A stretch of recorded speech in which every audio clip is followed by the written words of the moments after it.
According to the Land Use Act of 1978, every land is vested in the government for the interest of the people. The government have the right to come to your land and say, yes, you own this land. I've given you a C of O on this land, but we want to use it. If you don't follow the right policies, the government will do what they are supposed to do. They won't come and knock on your door and say, tomorrow we're coming. You will just see them with bulldozers and they will break like those fences you saw. So there's no compensation for them.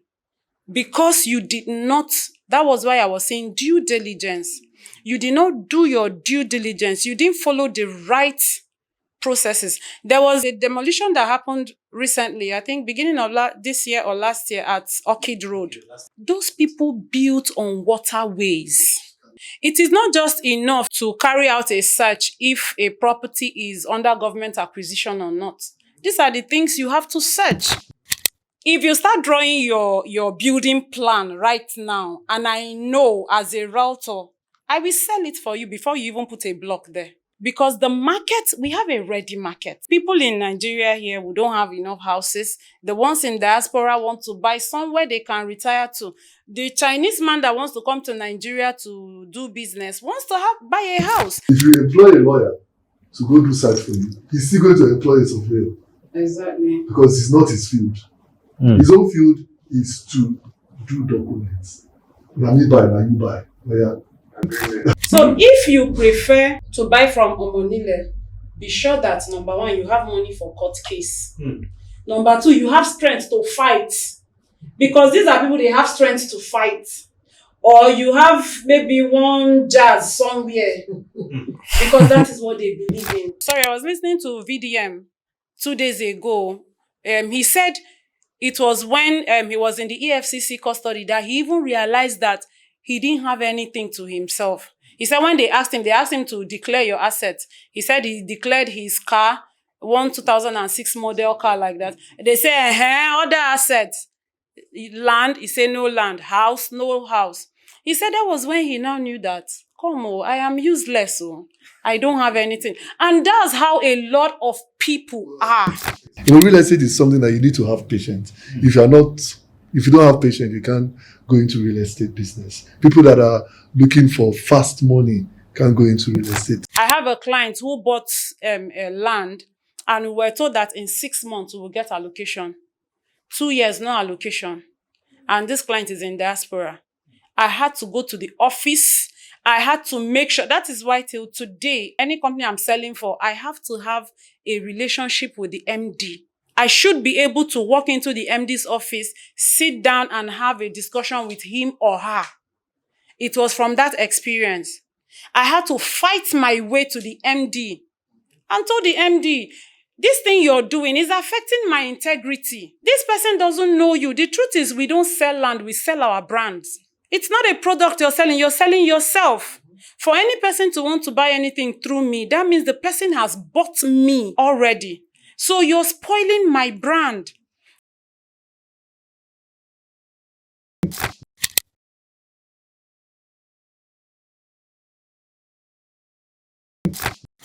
Welcome to Orange Vibes, Business and Lifestyle. I'm your host, Oche Daniel.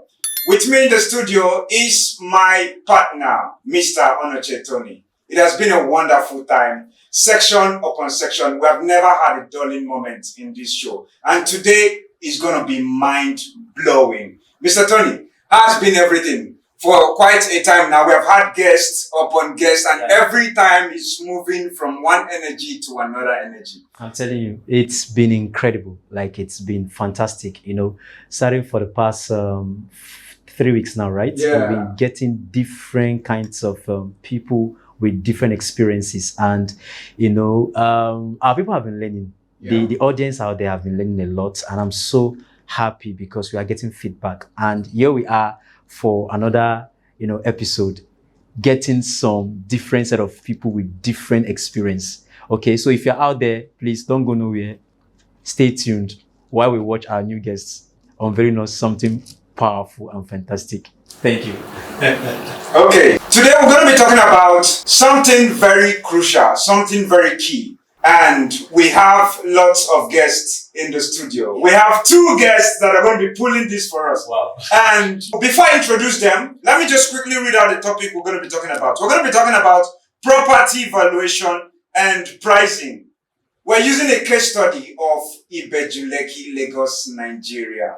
So with us in the studio today is Ambassador Anthony Anayo Emenalom, MD CEO, Tony Connected Properties. He is a real estate consultant. He runs training and media entertainment.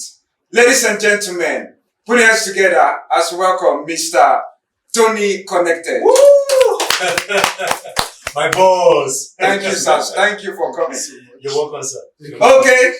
We also have a pretty lady in the studio also, in the person of Adeze Ezechukwu, lead sales consultant, Deze Realty. Oh, you're welcome to the studio. Thank you. Welcome to very Orange much. Vibe. Thank It's you. good to have you. Thank you. Thank you Mr. very Tony much. Connected, how has been the journey so far?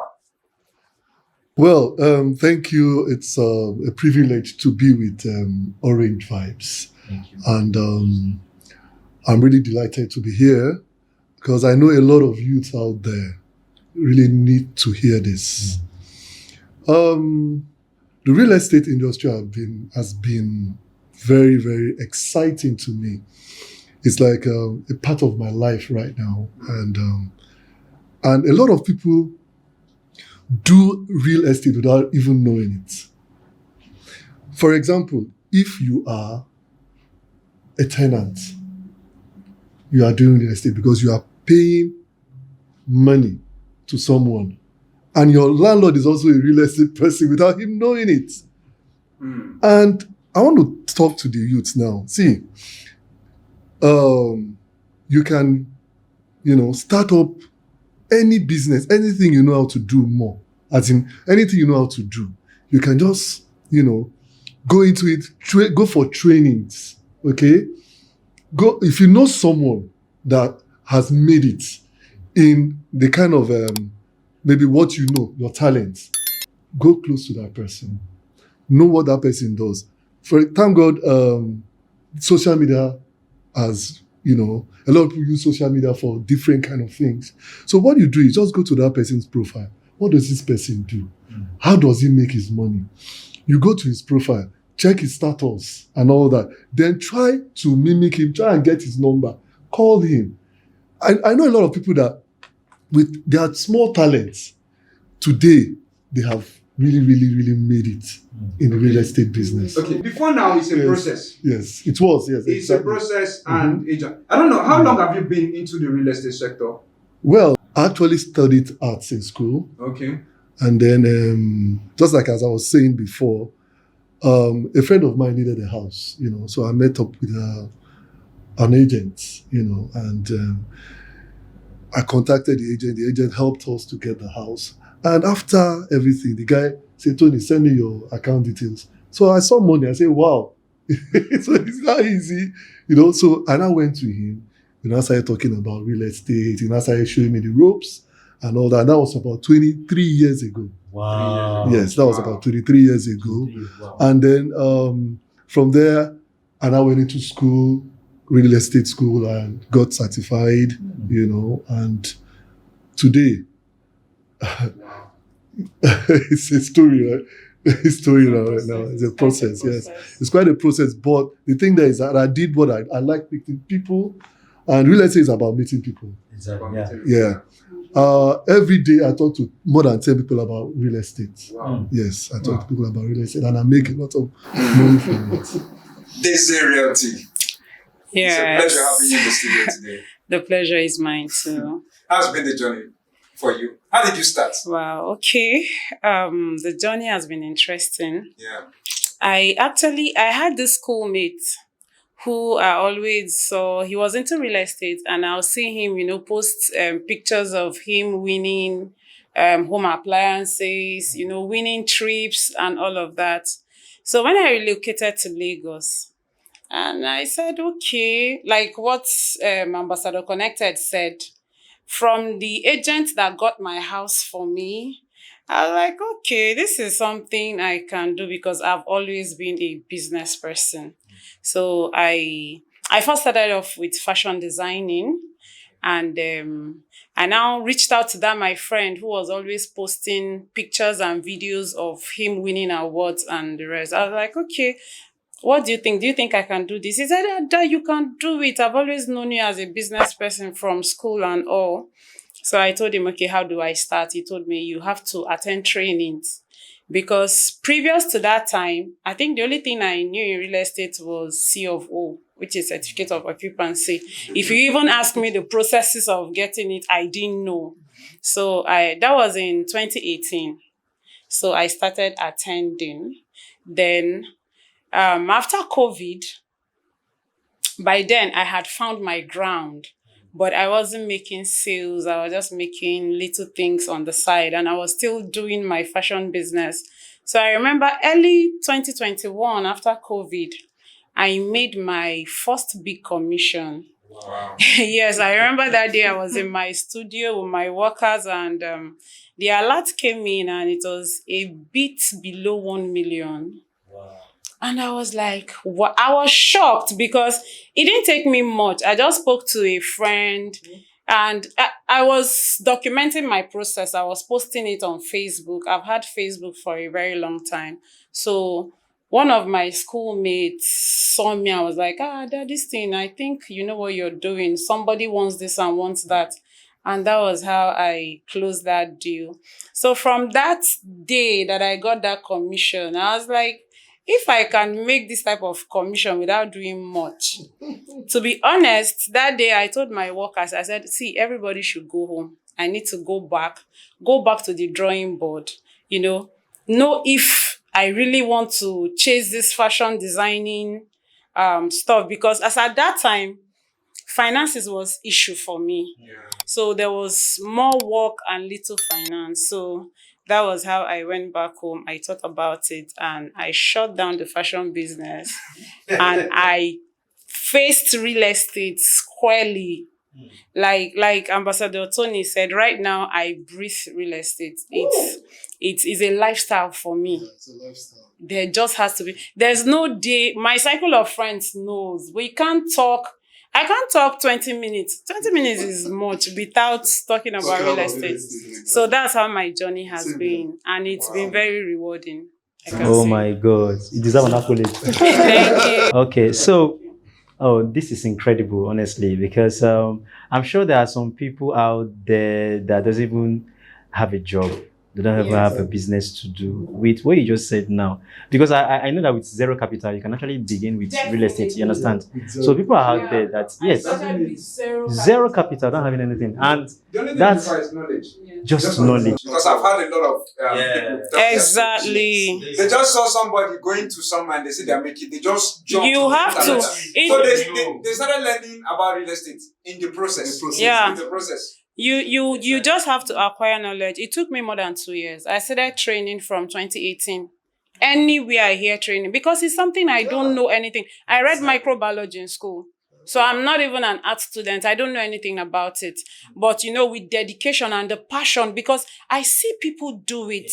I see young women win cars, the real estate change their life. And I said I was going to do this thing. So while I was doing my fashion designing on the side, I was going for training. And the moment I decided that, okay, now I can do this thing properly, it didn't take me up to 2 months to make my first sale, which my commission was close to 1 million.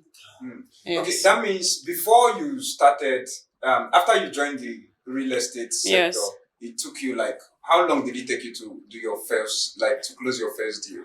Okay, it took me, I started 2018, and my first major sales, aside, small rents here and there, my first major sale was in 2021.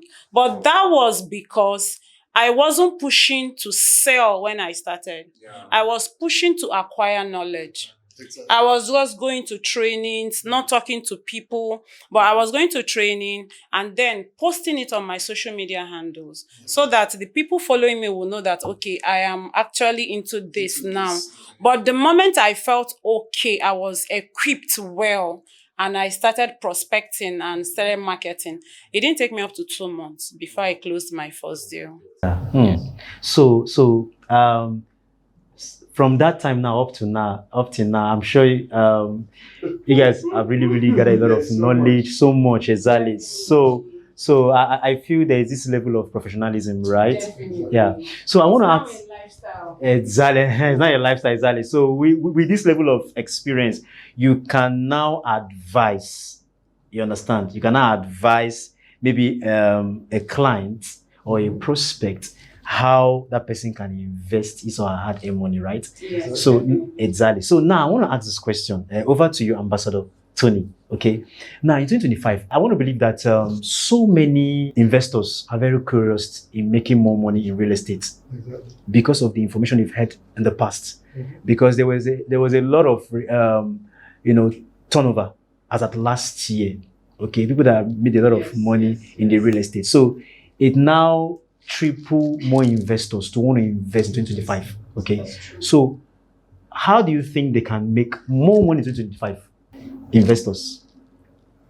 How do you think they can make more money, like in the real estate? Yeah, in the real estate industry, it's a lot of people are diving into real estate investing now because it's a very simple way of making money.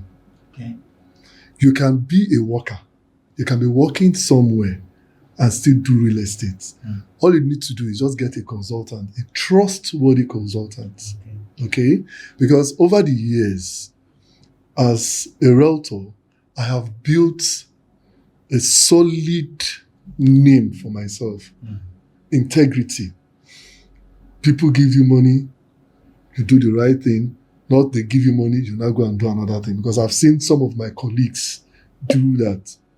As a friend of mine, he even went to London, got money from a client, bought a house in his name instead of buying the property in the client's name. He bought 2 wings, okay, and then lied to the guy that that money could only get 1 wing. Meanwhile, he bought the 2 wings.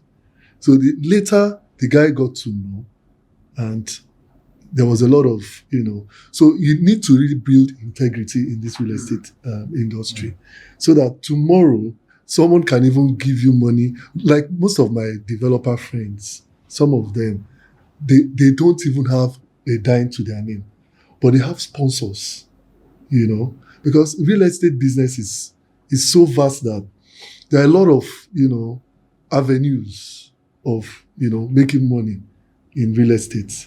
So that's why you see someone working and can afford to, still do the business when you have a trustworthy realtor or a consultant that can really go out there. For example, we have, like he said, like ambassador, I'll call you ambassador because you're an ambassador.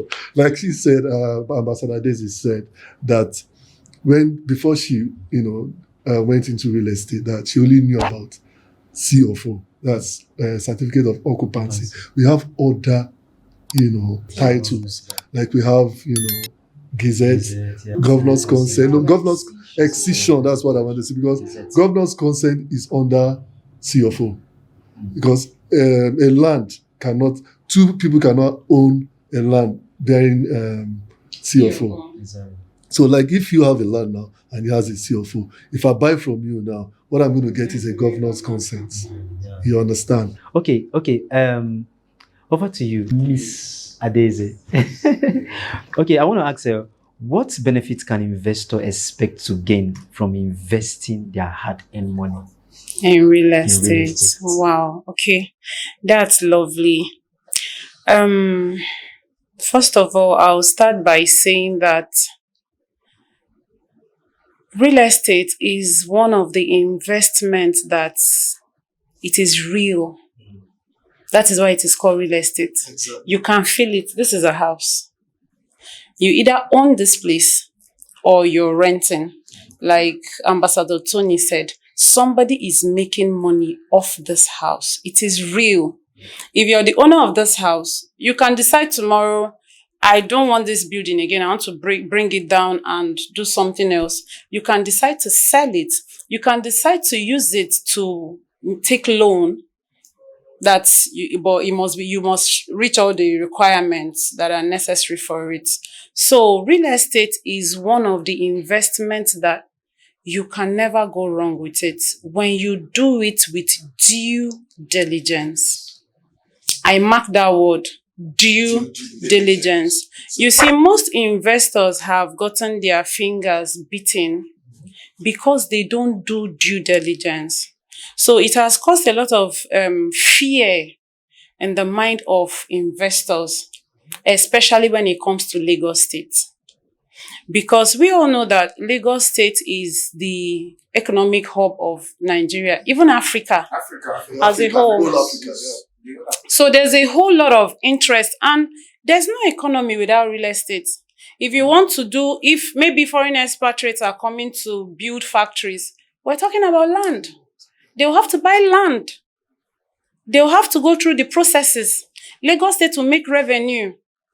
I think the highest revenue in Lagos State comes from real estate. So if investors take their time to do due diligence, as an investor, you don't need to be in a hurry. Once you've decided that I want to invest in real estate and you do it well, you follow the due processes and do it right. I don't think I've seen any millionaire or I've read about any millionaire. I've actually read about some millionaires, and there's one thing that is constant in their autobiography is they were always into real estate.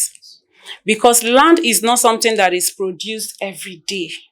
You can make passive income on land. You can make active income on land. Just like the way, let me cite Ibeju-Lekki, for example, now. You know that Ibeju-Lekki in Lagos State is one of the hottest selling areas now because of the favorable government policies around the free trade zone. So foreign expatriates are coming to invest there.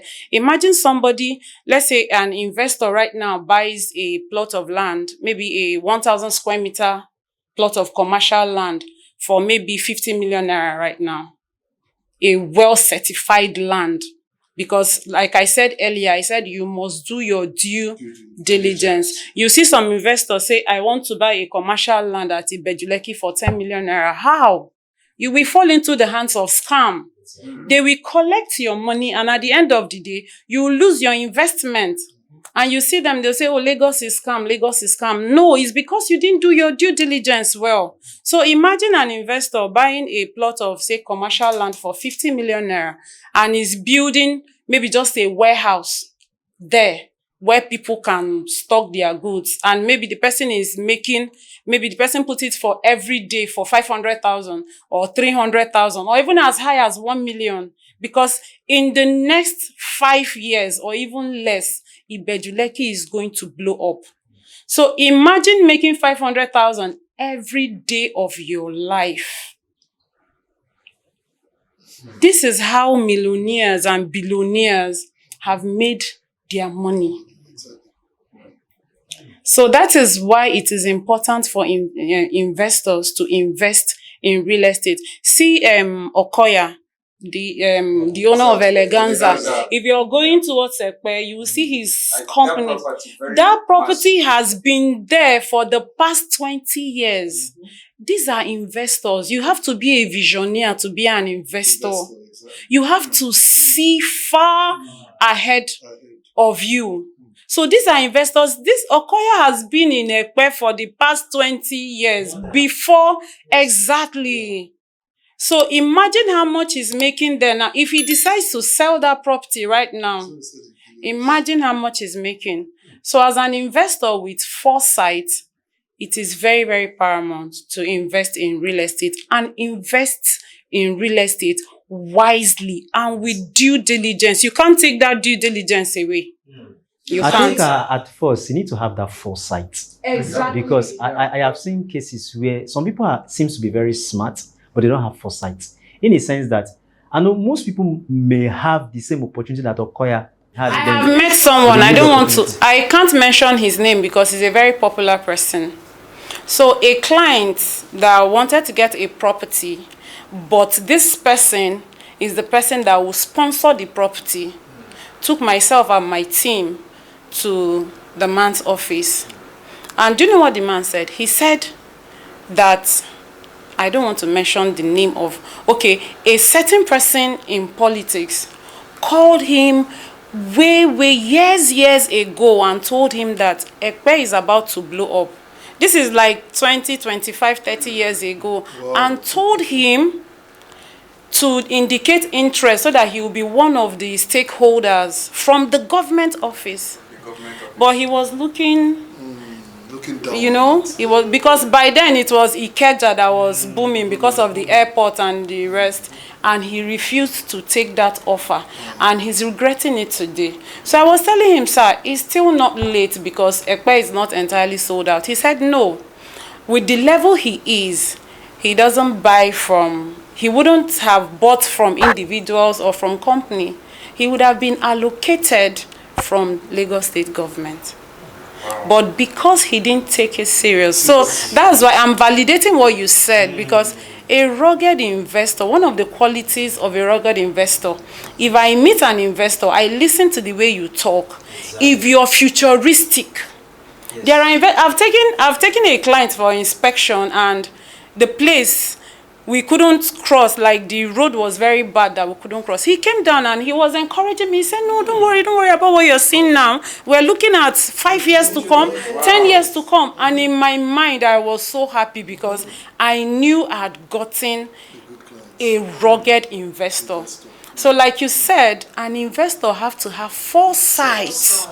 You have to see beyond now, because the truth is, it is when the place is underdeveloped, when it's not developed, that's when you buy the cheapest.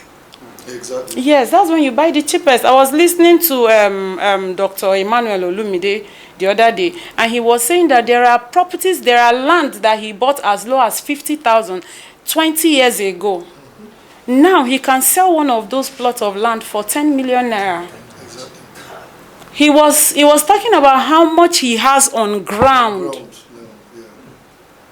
So an investor have to, be futuristic. If you're able to see the future with what is happening now, especially with the kind of development that is going around there, because the truth is, it is the infrastructural and economical development of an area that actually, determines how fast the development of that area will come, and then the development in turn will determine the pricing of the value of the properties, or the appreciation value or level of the properties around there. So okay, that's a good pointer. She really hit some. Yeah, talking about rugged investors, you need to be rugged to invest. Because definitely, sometimes if you look at some things you might not. Exactly. Yeah. So my next question, though I'm pushing this question for both of them. Yeah. Does Lagos currently face a housing deficit with demand for housing far exceeding the available supply? Okay, the answer is yes, with a capital Y. Yes, because of the population of Lagos. Lagos is one of the most populated city, if not the most populated city in the whole of Nigeria and Africa. So the demand for housing, we both know that the basic amenities, we have food, we have shelter, we have other things, but shelter is one of the most in high demand amenity in Lagos. Okay, let me give you an instance. A real estate company recently sold out 288 units of bungalows in 18 days. Less than 1 month. 1 week. Yes, well, because I had a client that wanted to buy 5 units. So that tells you how the housing deficit is in Lagos. It is in Lagos State you find up to 10 people in one apartment. Some people rent share a duplex and rent it out, re-rent it. Like I rent a maybe 3-bedroom duplex, then I rent one room in that duplex for 2.5 million and like that. And that is why in Lagos State, it's very difficult for you to see either a landlord or an agent who is, should I say, considerate. Where I had my fashion studio before I left, it was just like 3 coaches of blocks that was there, and I think it's a norm in Lagos. And I was directed to go to the landlord, the landlady. I met her. I said, okay, you want to build a shop here, but it's 3 coaches. Let me pay. I paid ahead. I paid for 2 years ahead, and I gave her some months to build the shop. And after building the studio, when I started, after a year, she came to meet me and said, she's increasing. Yes. So my 2 years was not even, yes. Before, miraculously, I made my sale and I decided to leave the place. So why is that so? It is so because of the rising population in Lagos. People are coming in from the diaspora and they want to settle in Lagos. Because of the crisis in the north, people are moving from the north and even from the east, and everybody is coming to Lagos. We know this Nollywood movies where somebody comes from the village to Lagos with Ghana Must Go, and after 6 months he's coming back with a big car and has built a house. So these things are in people's head. It's already a mindset that they're yes. So already a mindset. yes, that is why. So that is why there's overpopulation in Lagos, and because of that overpopulation, the need for housing is on the rise. So that is why recently I was in a conference where we're actually trying to see if we can partner with the government to build 1,000 units of housing in, I think, Nigeria generally, but starting with Lagos State. Yes. So I think that is where this particular company that sold out 288 units in less than a month, their plan is 2,000 units. And they just tested it with 288 units of bungalows sold for 57 million without solar and 65 million with solar. And it sold out in less than a month. So yes, there's housing deficits in Lagos. Looking at the demand is way higher than the supply. So there's market for more developers to come in. Looking at my neighborhood, there were several buildings that some of those landlords they started before, as you said, before it was completed. People has already started. That's the trend. That's the trend. That's what they call the concept of. That's the trend. yes. Exactly. And a lot of clients, a lot of investors are going into what we call off-plan building right now. Yes. And you find out that before, I have a developer right now. Once you see him doing foundation, sold out. Exactly. Sold out. People are really going into off-plan, and that you make more money from off-plan in the sense that let's say an off-plan is a 2-bedroom flat or a 2-bedroom apartment or a terrace. Maybe they are doing like 40 million. Before you get to, within 6 months, I'll tell you, that 40 million naira house would have gotten to like 60 million. That's true. Yeah, like last year, a client of mine, got an off-plan instrumental payment. And before he finished paying, he started with 40 million. Before he finished paying, that same house was like 60 million. Yes. So that's another avenue of real estate. Off-plan payment profits people more. Yes. Because I've seen scenarios whereby developers get to say, okay, if you are paying off-plan, you are paying so and so amount. Exactly. And if you're waiting for us to finish the project, it's gonna double. And a lot of people have really benefited from that. Definitely. Some key into it. After payment, Once they give them the key, they sell. They Yeah, go for sell. another off plan. So people, there are some people they don't want to wait. They don't want to wait. They don't have that patience. Real estate is something that you need to have patience. If you don't have patience, you can't go into real estate business. People that are looking for fast money can't go into real estate Exactly. investment. It's not a Ponzi scheme. It's not a Ponzi scheme. Exactly. Yes. Yes. So I want to ask this question because looking at this issue of saturation, in Lagos is overwhelming. You understand? They said the real estate is really saturated in Lagos. Okay. What about other states? Because I don't know. Is it that this real estate of a thing can't other states make the best out of it just the way Lagos is really doing? Well, first of all, I don't believe real estate in Lagos or even Nigeria is saturated. We've not even scratched the surface. We've not even started selling airspaces. We still have land. Lagos, right? Yes.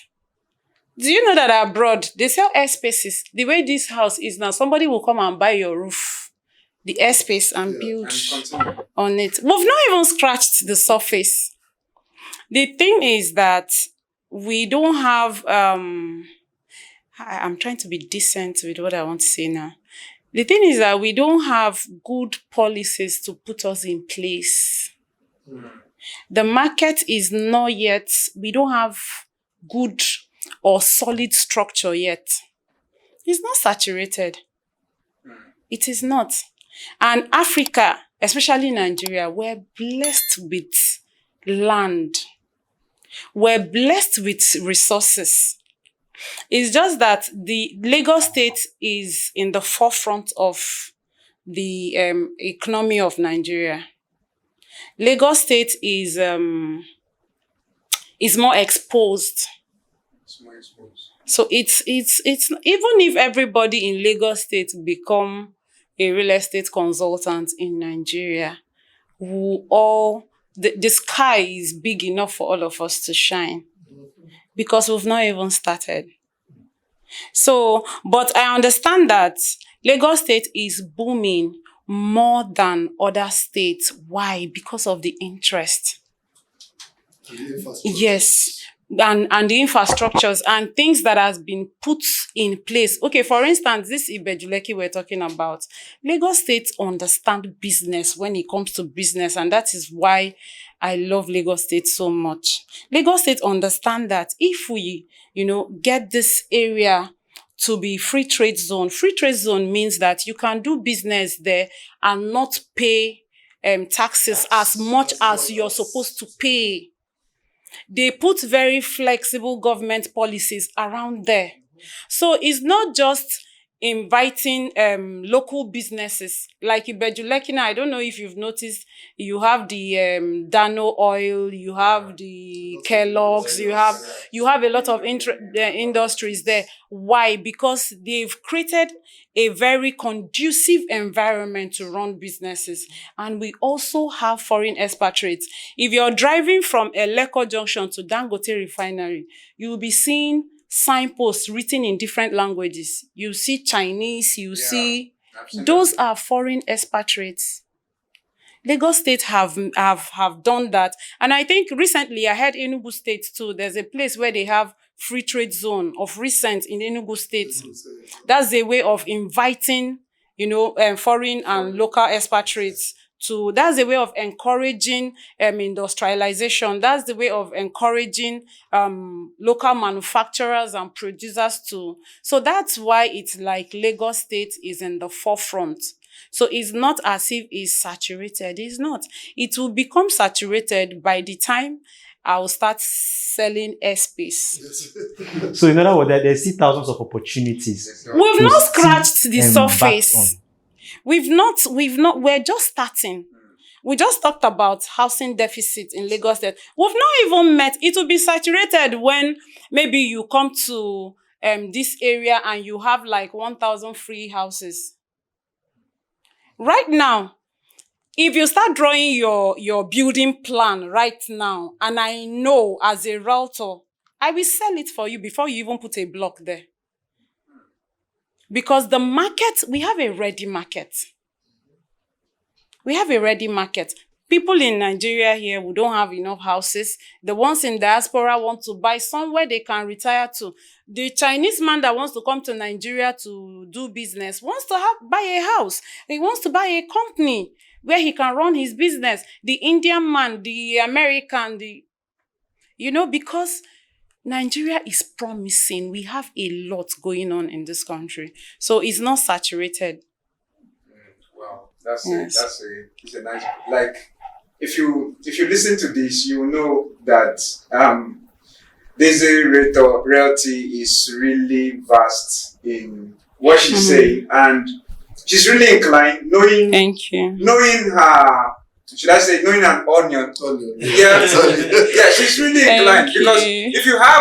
if you understand this, you will not be worried, because there are many realtors out there that are, the moment Ekpe became a scheme and the government said, okay, it's not a scheme, they are breaking down properties, there are many realtors who begins to back out.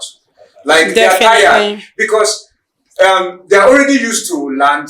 Now switching to housing, like, is not too easy for them. So they are looking for other ways, and many of them right now, they are wary of, like, this thing. Let me look for another business if I can do. But they don't have, if they know have this depth of insight, like, they're going to say, no, we have not started. So there's something like all these things, we never even start at all. So it's going to really push them for it. So my next question is looking at Ibejuleki, looking at the infrastructures that they're putting up, like the level of development happening in Ibejuleki. I think we have been to the Coastal Road like 3 to 4 times, right?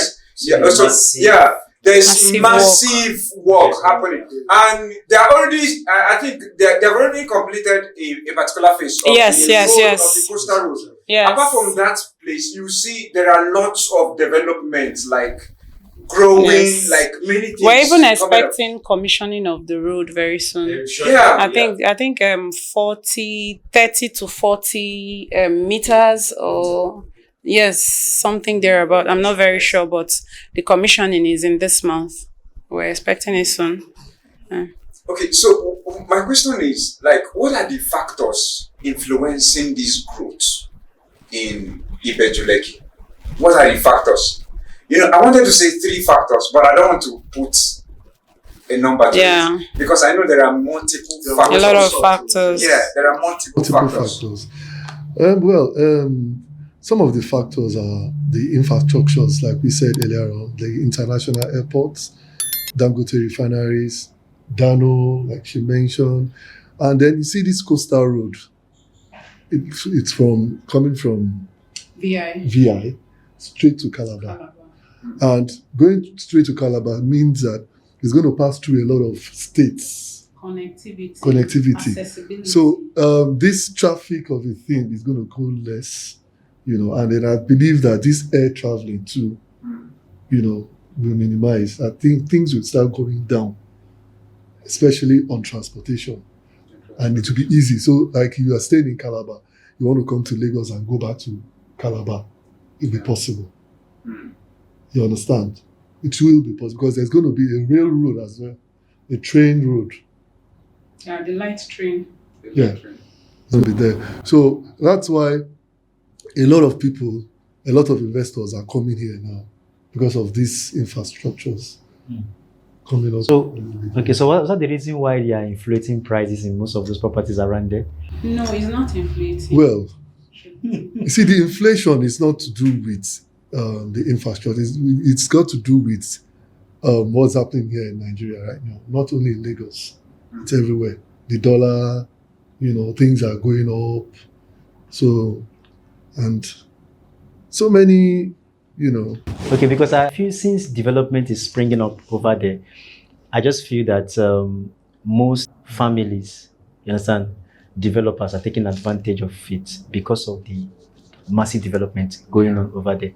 So I feel, I feel they are overemphasizing adding extraordinary prices to most of these properties. For example, now properties that would have worth the sum of, let's say, 40 million naira or 30 million, but because they discovered that the road is going on, other development is going on, you want to spring it up to like 80 million, which I feel it's being overpriced. That's the point I'm trying to say. Don't you think is what do you have to say about that? Okay, let me come in there. First of all, there are a lot of policies that have changed in Lagos State in the past 1 years, especially since last year. Now, are you aware that especially Ibeju-Lekki, where you know that the government interest is very high, all the lands facing the express, it doesn't matter. You know that according to the Land Use Act of 1978, which states that all lands in Nigeria is vested in the hands of the government, but for the interest of the people. This means, in a layman's term, it means that the land, even though it's your land, it's your father's land, or you bought it, did your CFO, or whatever title you did on that land, the government have the right to take that land from you once they want to use it for something that will profit the citizens of that land or the occupants of that community. Now, why I'm bringing in this is because of what you said because of Ibeju-Lekki. Now, from last year to earlier of this year, there was a new policy that the Lagos State government is now coming up with schemes at Ibeju-Lekki. If you notice, even Ekpe, that was why from last year, towards the end of last year, we were advised to slow down on the sales or even stop selling because the government want to do schemes. Now, coming to Ibeju-Lekki, government is doing schemes, and also most lands facing the express is now in the hands of the government. So most of these developers don't go to buy from the family as they used to before. You buy from the family, pay a certain amount of money, then go to the government and do your documentation and start selling. That way it's cheaper. Now you're buying directly from the government. So the government is giving you allocation. And because of that, it's more expensive. Imagine you're buying land now. You go to Lagos State government, the Bureau of Lands, and say, okay, I want this particular land in this particular place. You sit with the government. Government tells you, okay, because of this development that is coming here, because of this infrastructure, you're buying it. You're paying. Developers are paying in billions to buy this property. And again, you cannot buy land from the government and not perfect the title. It's not possible. The government that sold that land to you will take it back from you, or they will even refuse you the land. They won't sell the land to you. That's why you see government allocated CFO. So as you're paying for the land, you're paying for your documentation. So imagine a developer is buying a land that formerly he will buy for 5 million, and he's now buying a 30 million, 40 million per plot. And if, for instance, you buy 1,000 plots, it is from that 1,000 plots that you create out access road. The government will now say, okay, you're buying 1,000 plots, take this extra 5 plots for access road. It is from that 1,000 plots that you're cutting out places for greenery.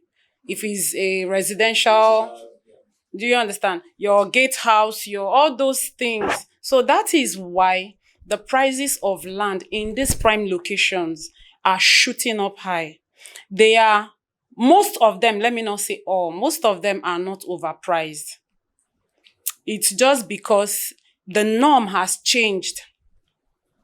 Formerly, you hardly see government allocation. You hardly see government scheme. The usual way is either this commercial property or this residential property. But now, most lands in Ibeju-Lekki now, I am advising investors, maybe first-time buyers, please, once you're investing in Ibeju-Lekki right now, please go for government schemes or government allocated properties. That way, you're in partnership with Lagos State government. So in other words, it is advisable to get property from the government directly than meeting a town or family currently. Definitely. Especially, yes, it's safer, especially areas like Ibeju-Lekki where there is high government interest. It is safer that way. Because The government knows where they've acquired. Government knows the property that is free. So, and the government will not sell in plots, like maybe 1 plot or 2 plots. They sell in quantity, they sell in mass. So that is why developers go to them and say, okay, I am a developer. This is what Lagos State wants. Lagos State wants development. They want people like me to come and develop and make and prep this place and get it ready for investors to come and invest, which will in turn bring revenue and development. So that is why most properties around those areas within the corridors of Ibeju-Lekki are now very expensive. Yes. Okay. Sorry, I still have another thing to say. Like, most of these developers, especially in the Ekpe axis, if you drive through, you see that they broke most of their fence. Yeah. Is there any remedy that government is bringing to them? Or, because some of them now, like that incident really did a lot of impact to, is there anything that government is doing either to compensate them, or is there anything that they are to rectify to get their property back? Or is that property gone? Okay, let me come in there also. Okay, now, there are policies. I've talked about this severally. Most investors don't know the right things to do. And like Ambassador Tony said when he was talking, not every real estate consultant understand the business. Most of them are in there for the money. There are policies. If you're buying a land, Ekpe has master plan that has been in existence even before Lekki. Yes, that is how it's supposed to be when it comes to real estate. Ekpe has master plan. There are policies.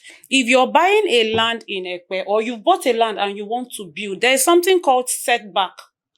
You should know the setback. How many meters are you taking from the express in? There are policies not to block waterways. Like if you want to build close to a canal, there are policies you take. There are actions you take. So I see sometimes maybe houses that are very close to the express. Once the government wants to dualize that road, you might live there for years without nobody, disturbing you. But the moment there's something that has to do with the interest of the people, if you don't follow the right policies, the government will do what they are supposed to do. They won't come and knock on your door and say, tomorrow we're coming. You will just see them with bulldozers and they will break like those fences you saw. So there's no compensation for them because you did not. That was why I was saying due diligence. You did not do your due diligence. You didn't follow the right processes. There was a demolition that happened recently, I think beginning of this year or last year at Orchid Road.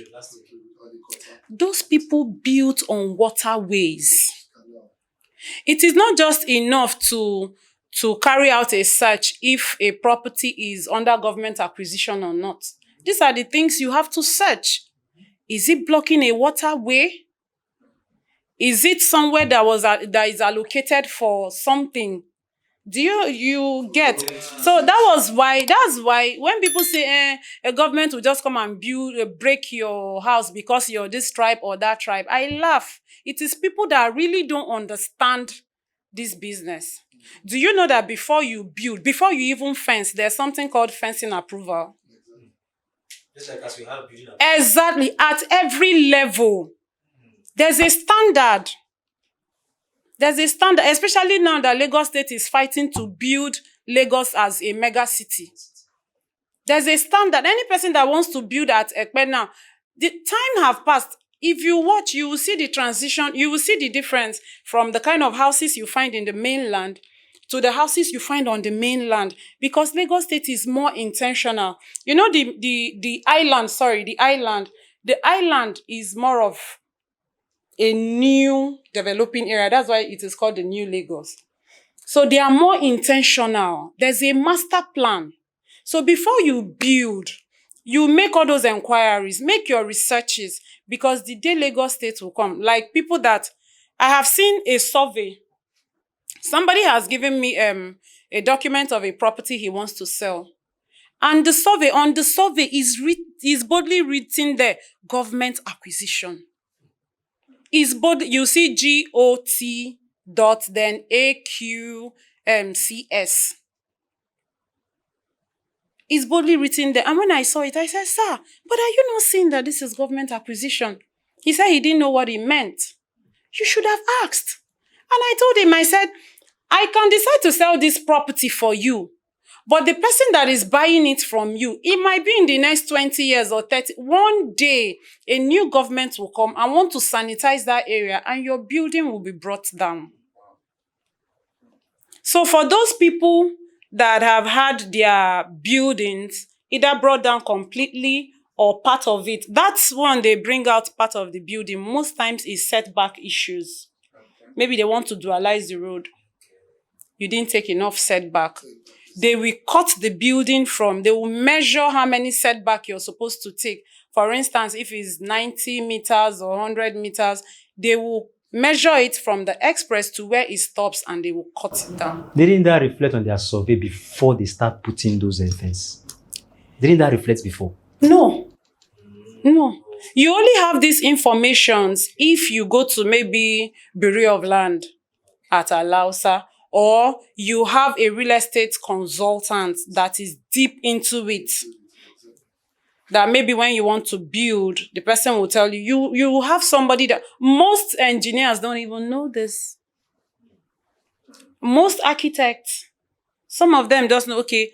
And besides, most people don't even employ the services of professionals. Have you not seen houses where they will say, what do they even call them? They just call messing people. Or God, put this room here, put that one there, and like that. And then in future, they get their property destroyed. Lagos State will never just come and bring down your buildings because you're one tribe or because you're one religion. I hear that a lot, but from my experience in this business, it is not true. If you check deep down, they won't come out to tell you. I've had a client who said he wanted to build a filling station, and I got a land for him. The location was superb, and he really wanted it. But I told him, before we go further, we have to carry out our search. And the first search we carried to know if the place is under acquisition or not, it was under acquisition. I told him, I said, sir, this place is under acquisition. He said, but see, people are built around there. I said, it doesn't matter. Doesn't really matter. It doesn't matter. One day the government will bring bulldozer and bring down your filling station. And I will be in trouble because you don't even know the owners of the property. I'm the one who you know. The man insisted. He said before Nigerian government, before they will come, he must have made his money. I told him, I said, if you insist on buying this place, I am not involved. I am not. Because in as much as I want to make sales and sleep well at night. Yeah, I don't want to pay. A lot of people don't have that mindset. No, I don't want to use my commission to pay any lawyer. Their goal is just the money. Do you understand? Yeah. Yes. And there's a lot of pointers she's making, because what people call due diligence is not due diligence. Exactly. Because they only go to see that since it's not under government acquisition, that, okay, since this property is not under government acquisition, it's free, just buy it.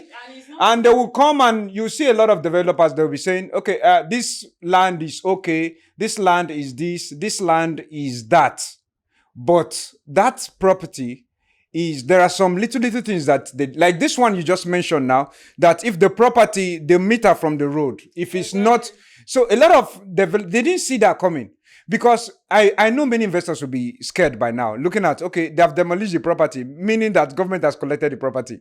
Because that was what my thought was before. But now, looking at it now, it might be that because looking at Ekpe, the road is not that expanded. Definitely, yeah. it will be expanded. Yeah.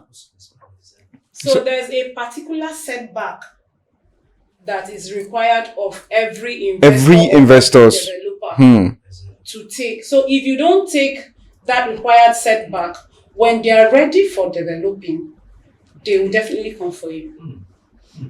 And there's no compensation. Even if your entire estate has COO or it has all the titles put together, there's no compensation. And then there's another thing you have to check when you're buying a property, especially from either the owners or a developer, real estate company. You have to check if they finished paying for their documentation. There's what we call invoice. Government will give you an invoice of, your title documents. All right. So if you don't pay, don't make payment, right? They will revoke it.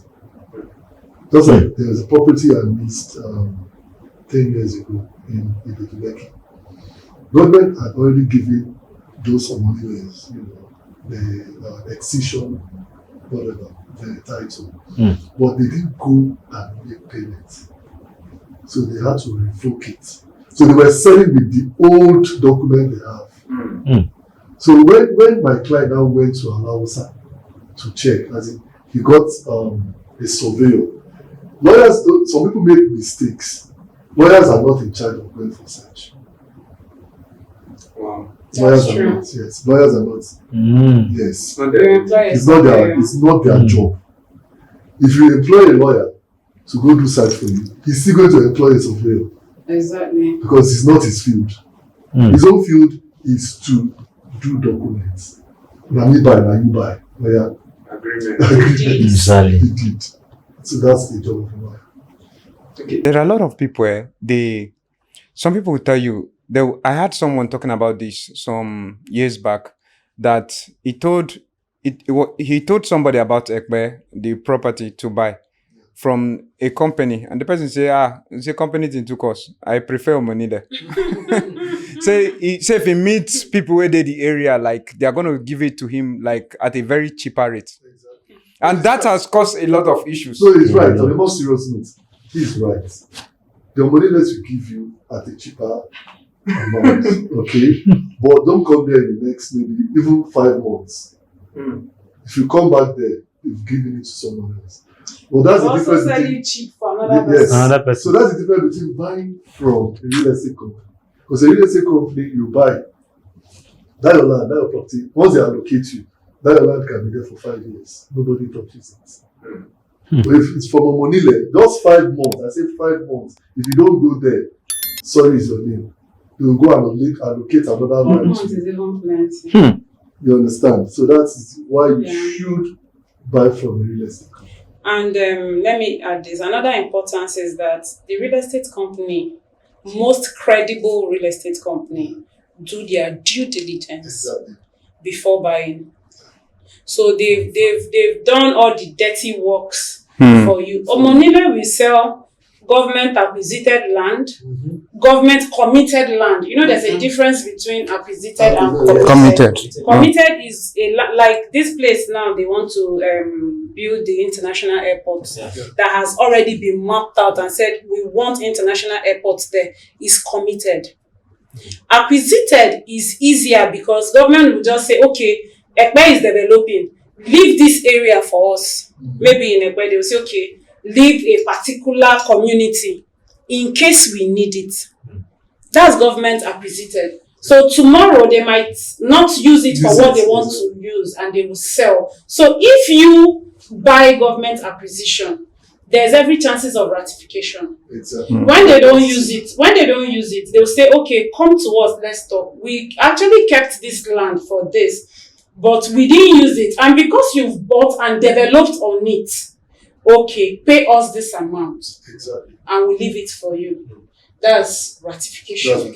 Yes. But once it's a government committed land, there's no two ways about it. So Omonile will sell government committed land, government acquisited land. Even the government committed land, they can sell it to 20 people at the same time.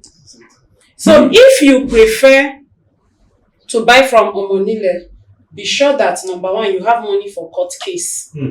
Number two, you have strength to fight. Because these are people, they have strength to fight.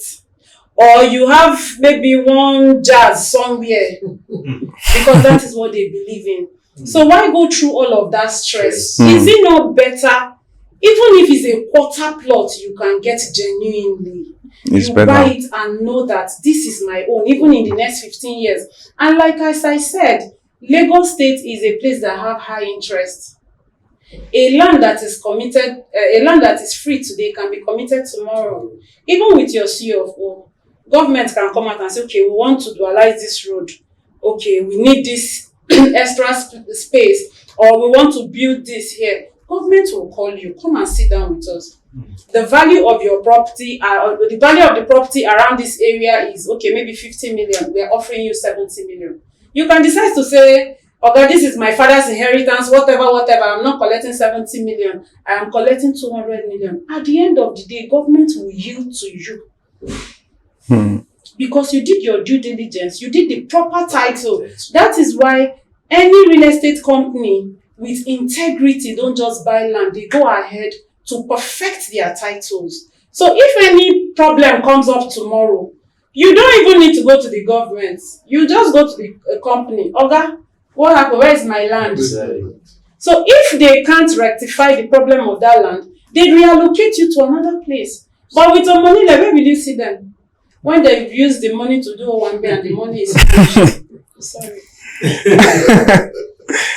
So, thank you so much. This is incredible. This is very, very educating, honestly. If you are here and you're planning to buy a property, what you need first of all is information.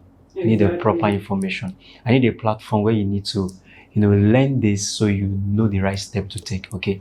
All right. So quickly, we're going to digress a little bit, but still on the context of the real estate. Okay. Yeah. So I want to ask this question. Okay.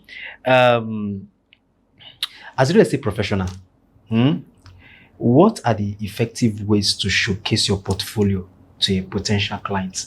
There's some potential client that jump into your platform and they really want to know, like, okay, what you offer and all of that. What are the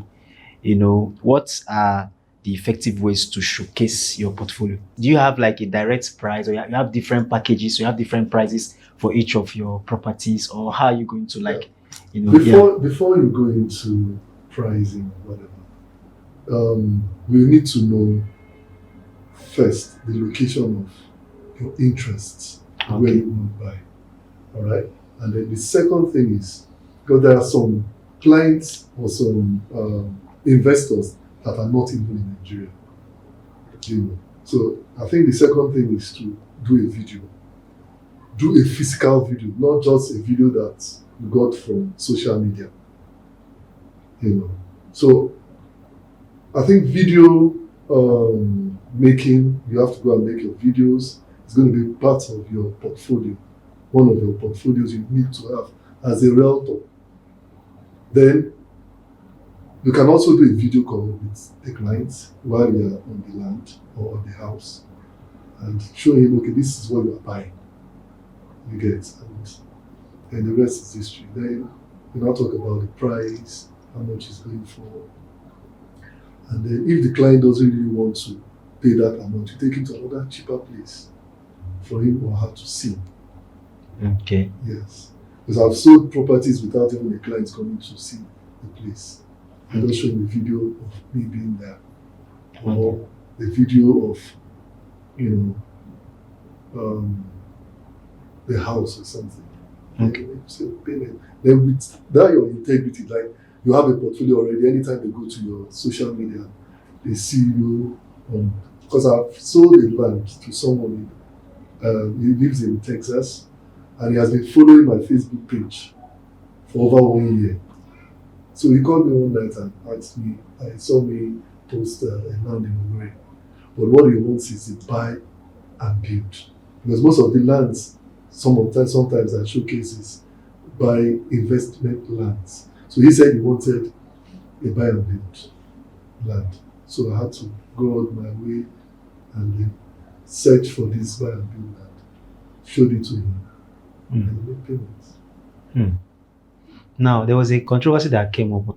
One of these professional in the real estate that offer lands for sale, he said there's nothing like open budget.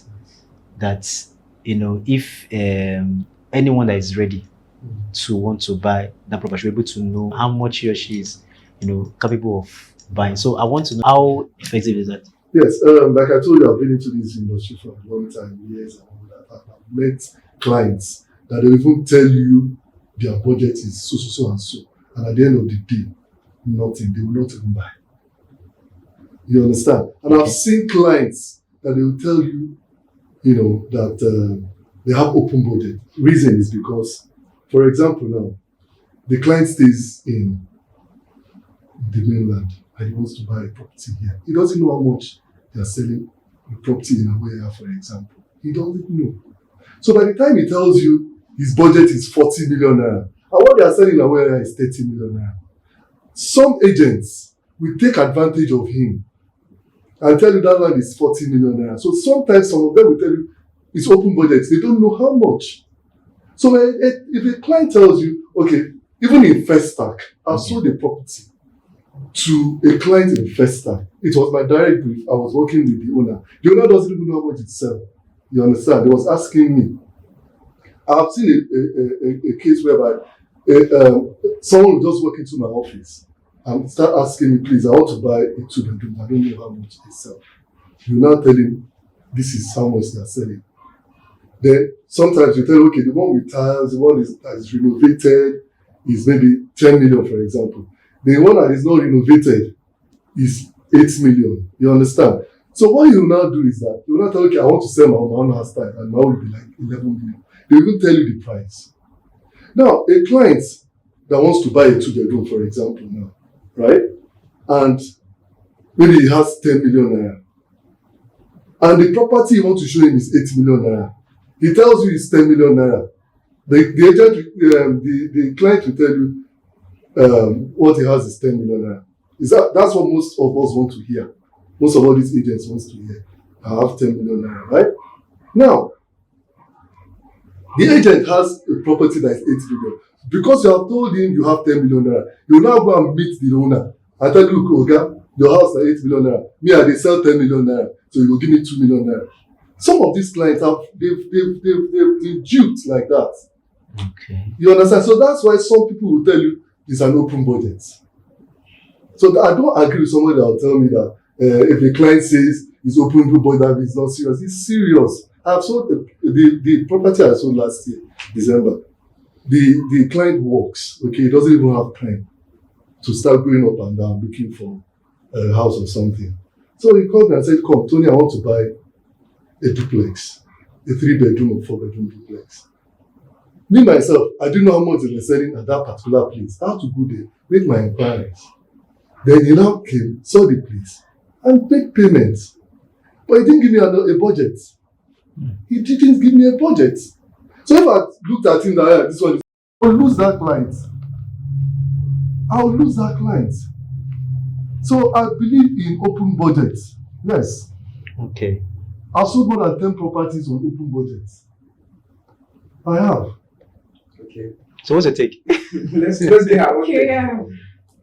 My take is that why I said I agree with him, the person that told you 100%, is because real estate as a business is like every other business. Okay. Before you set out to start a business, you already have the parameters in mind. Say, for instance, you set up to what business can I say? Okay, I'm into fashion business. I'm still into fashion business.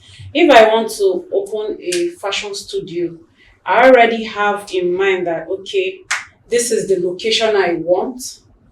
This is what properties around there go for. This is what I need to equip the studio. These are the machines I want. I might not have a clear picture of everything or the amount I'm going to spend on everything, but I'll have variations. I have like, okay, maybe I'll spend maybe from 15 million to 20 million. It's just like if I'm looking for a studio around Awea Alakwe, or I'm looking for a studio at Lekki Phase 1. My mindset, these are two different locations. So in my mind, if I'm looking for a studio in Lakwe, I will not have the mindset of the price of Lekki, even though I don't know how much a studio is in Lekki, but I already have that mindset that, okay, between this range and this range, I will get here, between that range and that range. That for me makes me a serious person. That is why when you want to do business, you're expected to have a business plan to give you clarity on what to expect. So that is what I like. I have clients in diaspora who call me and understand the difference. There's a difference from ignorance and open budget. I have clients, especially from diaspora. They say, Daisy, I've been away for 5 years, 10 years. I want to buy a property in Lekki, but I don't know what it's going for. Can you help me make research? That is not an open budget. That is him not knowing, not having the information. So based on the information I give him, I can say, okay, since you're coming back to Nigeria, let me look for properties. Let me make my market research, maybe from Agungi to VI, and give you the ranges of properties. So I could tell you that, okay, with 100 million naira, you can get a comfortable 2 to 3 bedroom apartment. That's a budget. And based on my information, you now have the mindset of what you're expecting. That is what I expect from a client. I expect a client to say, I have this 100 million naira saved up somewhere. I want to invest in real estate, but I don't even know how to start. That's a budget. But when you tell me, I want a house, I want maybe a duplex, and it's open budget, number one, I won't take you serious. Because if I want to invest, if say for instance, I want to buy a house for a short-let apartment, I should know how much the range I want to put in, I'm willing to put in. That's a budget. The budget is not the actual amount you buy the house. It is how much, what is the range that you're willing to put in. You could have 200 million naira saved up somewhere, and you're willing to put in just 50 million naira into real estate. Maybe you have other investment plans somewhere. What if you just tell me, get me a 2-bedroom apartment, I want to use it for short-let, and I get you, and I go as far as Banana Island to get you a 2-bedroom apartment, just apartment, for 200 million. Will you invest all that 200 million? No, because you have other things. That is why I will ask you, sir, what is your budget? If you don't understand what budgeting is, I will explain it to you. How much are you willing? I've had clients who say, I want a 3-bedroom terrace for 50 million naira. At the end of the day, I will purchase a maybe 2-bedroom, 3-bedroom terrace for 65 million naira based on my relationship with you. Because first of all, as a client, I want to understand your persona. I want to try to wrap my head around you. Like try to get into your head to know what you would like by the questions I'll ask you or by our conversations. So once I'm able to understand your kind of person, you could tell me my budget is 50 million. And I'll see a property of 50 million. I won't show it to you because based on what I've understood from my conversation with you, you will not like that property. I will see another one for 65, 70 million and I'll tell you, sir, this is the exact thing you will like. What I can do for you as a realtor is try to talk to the company or the developer. Okay, let's break this down. Can he spread his payment over this? Negotiation, that is where I will come in. But to tell me I want a commercial structure or I want a residential apartment and it's open budget, I take it that you're not serious. Sometimes it's really frustrating. You need to see, I've had encounter with some realtors who were in pain because they had to follow that particular client for like a month. Yes. And the client now said, okay, let me see. And they even bought things for the clients. Okay, we're going for inspection. And after everything, you will just hear, I'll get back to you. is painful. goes to buy Yeah, and it goes to buy somewhere else. I was in a conference with JCI, and somebody was sharing the encounter that she had from a client. She said that this client, she has been following this client for like 2 months. The client chatted her from abroad that, okay, I need so and so property. She went all her way and was able to secure that particular property. She showed it to this person, and the person loved the property, the location, and everything. After, she said she really spent a lot, like for her to have access to that particular property. She was even paying, going to inspect the property to make videos. She said she was spending inspection fee, like paying people there just and after everything, the client already gave her this same narrative that is an open budget. Oh, just get me. The client now told her, I love the property. After everything she said, the client now said, okay, I'll get back to you. After some time, she tried to follow up. The client said, okay, I have a cousin who is also into real estate. So what the client now did was, she now sent that information she got from this lady to that cousin, and that one now went ahead and cleared everything for her. So it was really painful. So in issues like this, is looking at it like, sometimes most realtors are frustrated. That's why they will come out and say, we don't believe in open budget.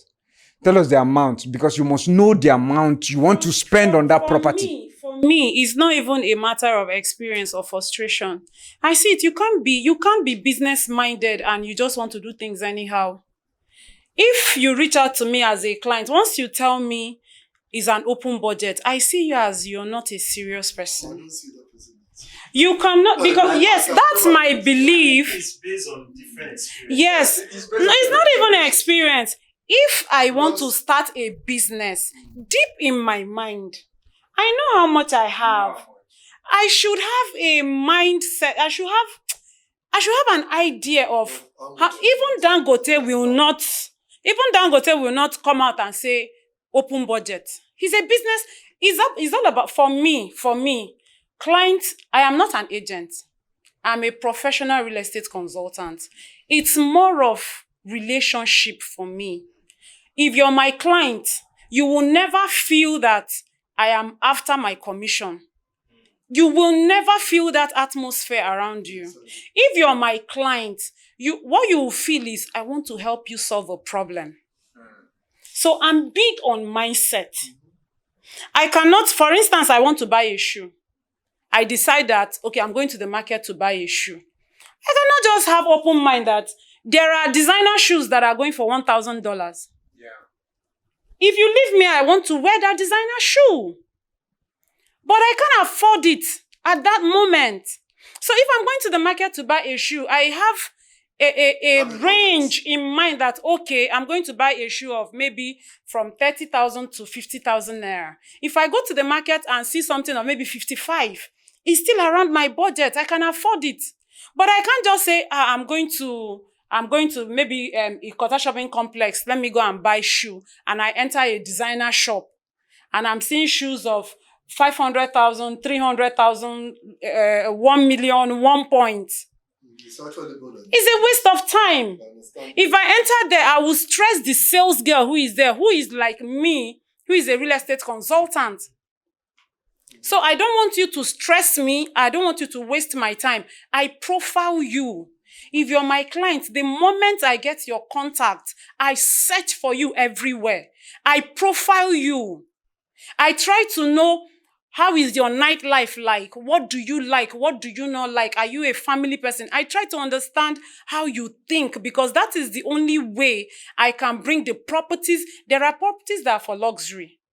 If I profile you and I see that you're somebody, you have the money, but you like a low life. I've had a client like that.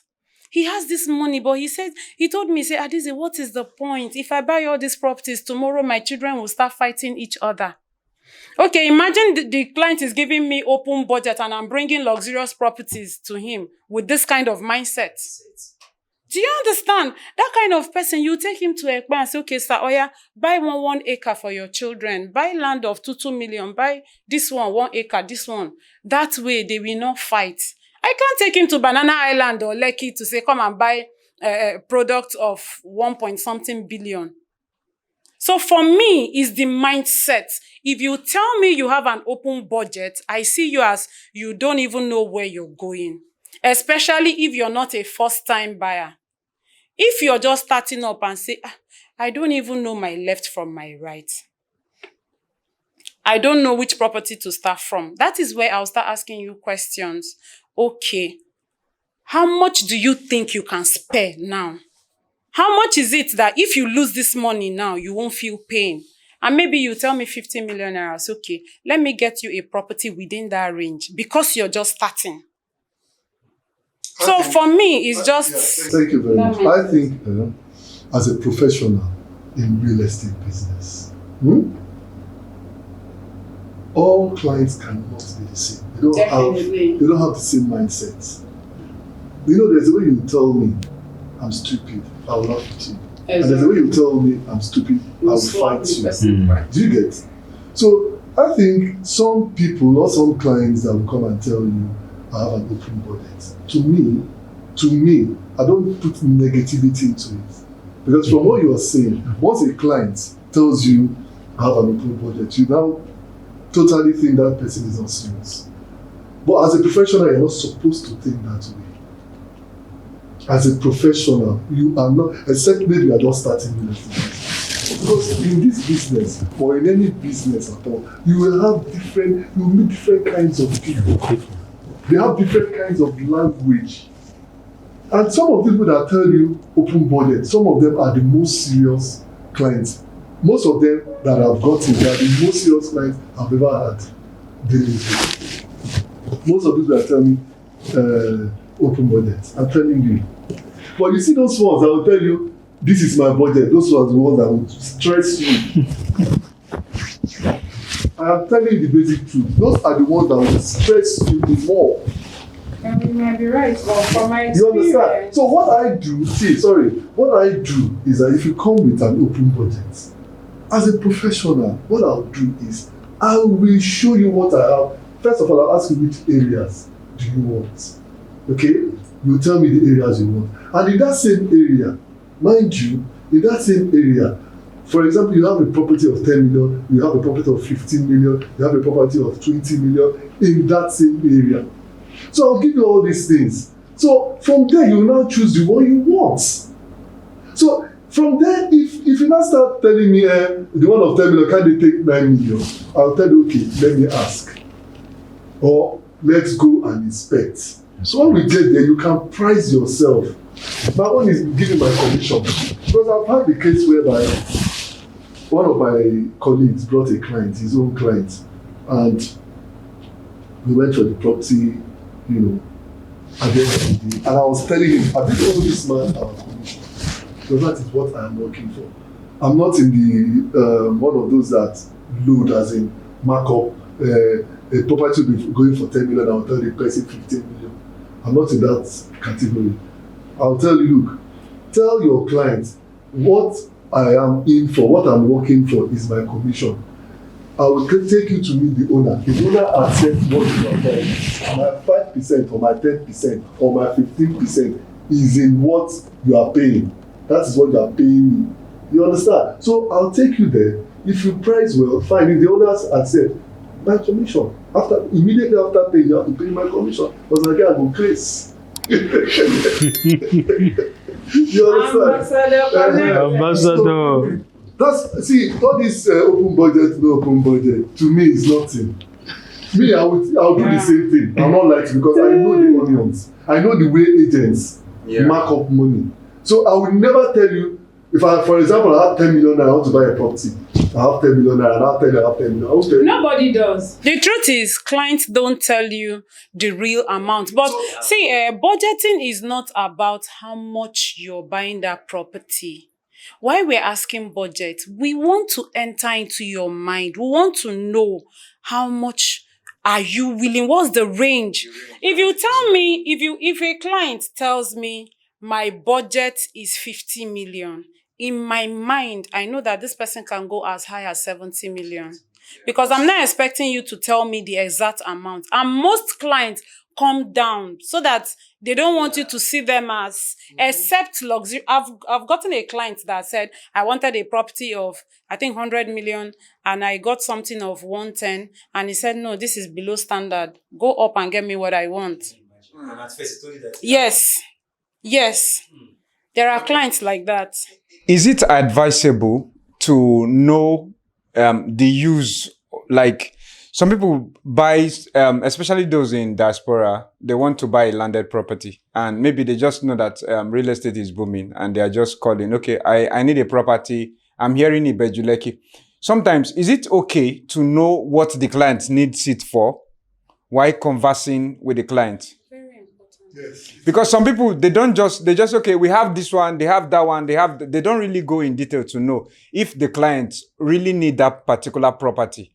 And for what use do they need it for? Is it advisable to always ask your client?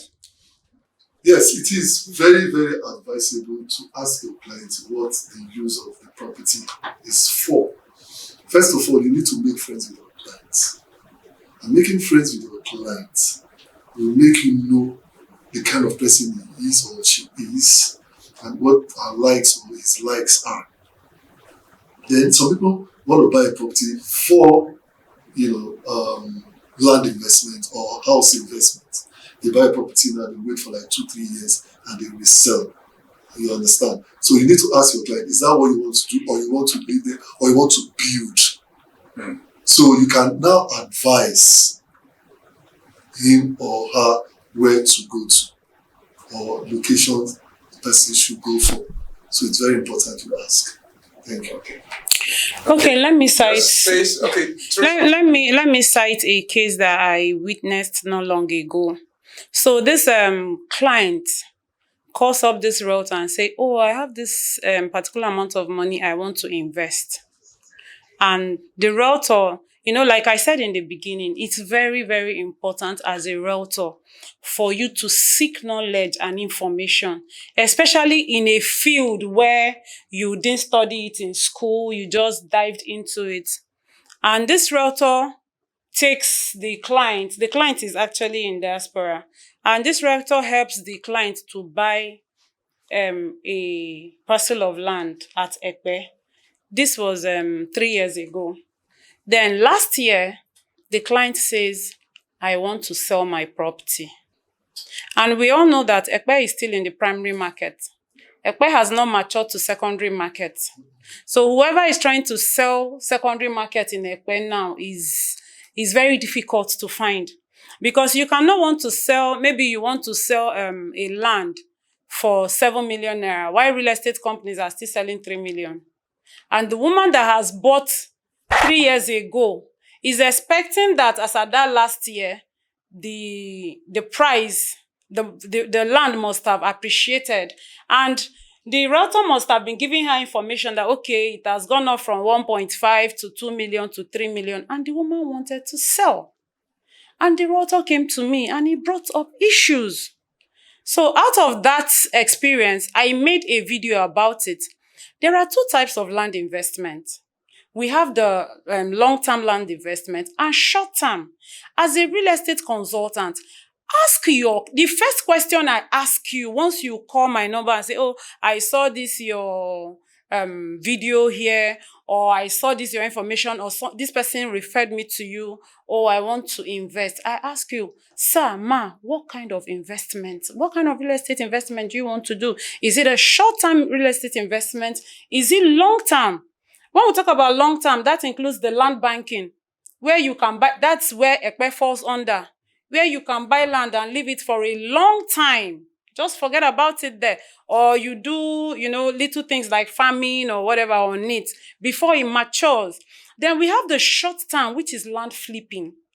Or you buy an off-plan project, which is to be delivered in maybe 8 months, 1 year, and after then you resell. So it is important for you as a realtor to understand all these facts. And investors, especially first-time investors, see, most lands that have sold, most land houses that have sold to people are people that they don't even know that they need this investment. I am the one as a real estate consultant that brings it like in their forefront, in their faces. I spark up something in their mind to make them to make them see the need. I was listening to VDM 2 days ago.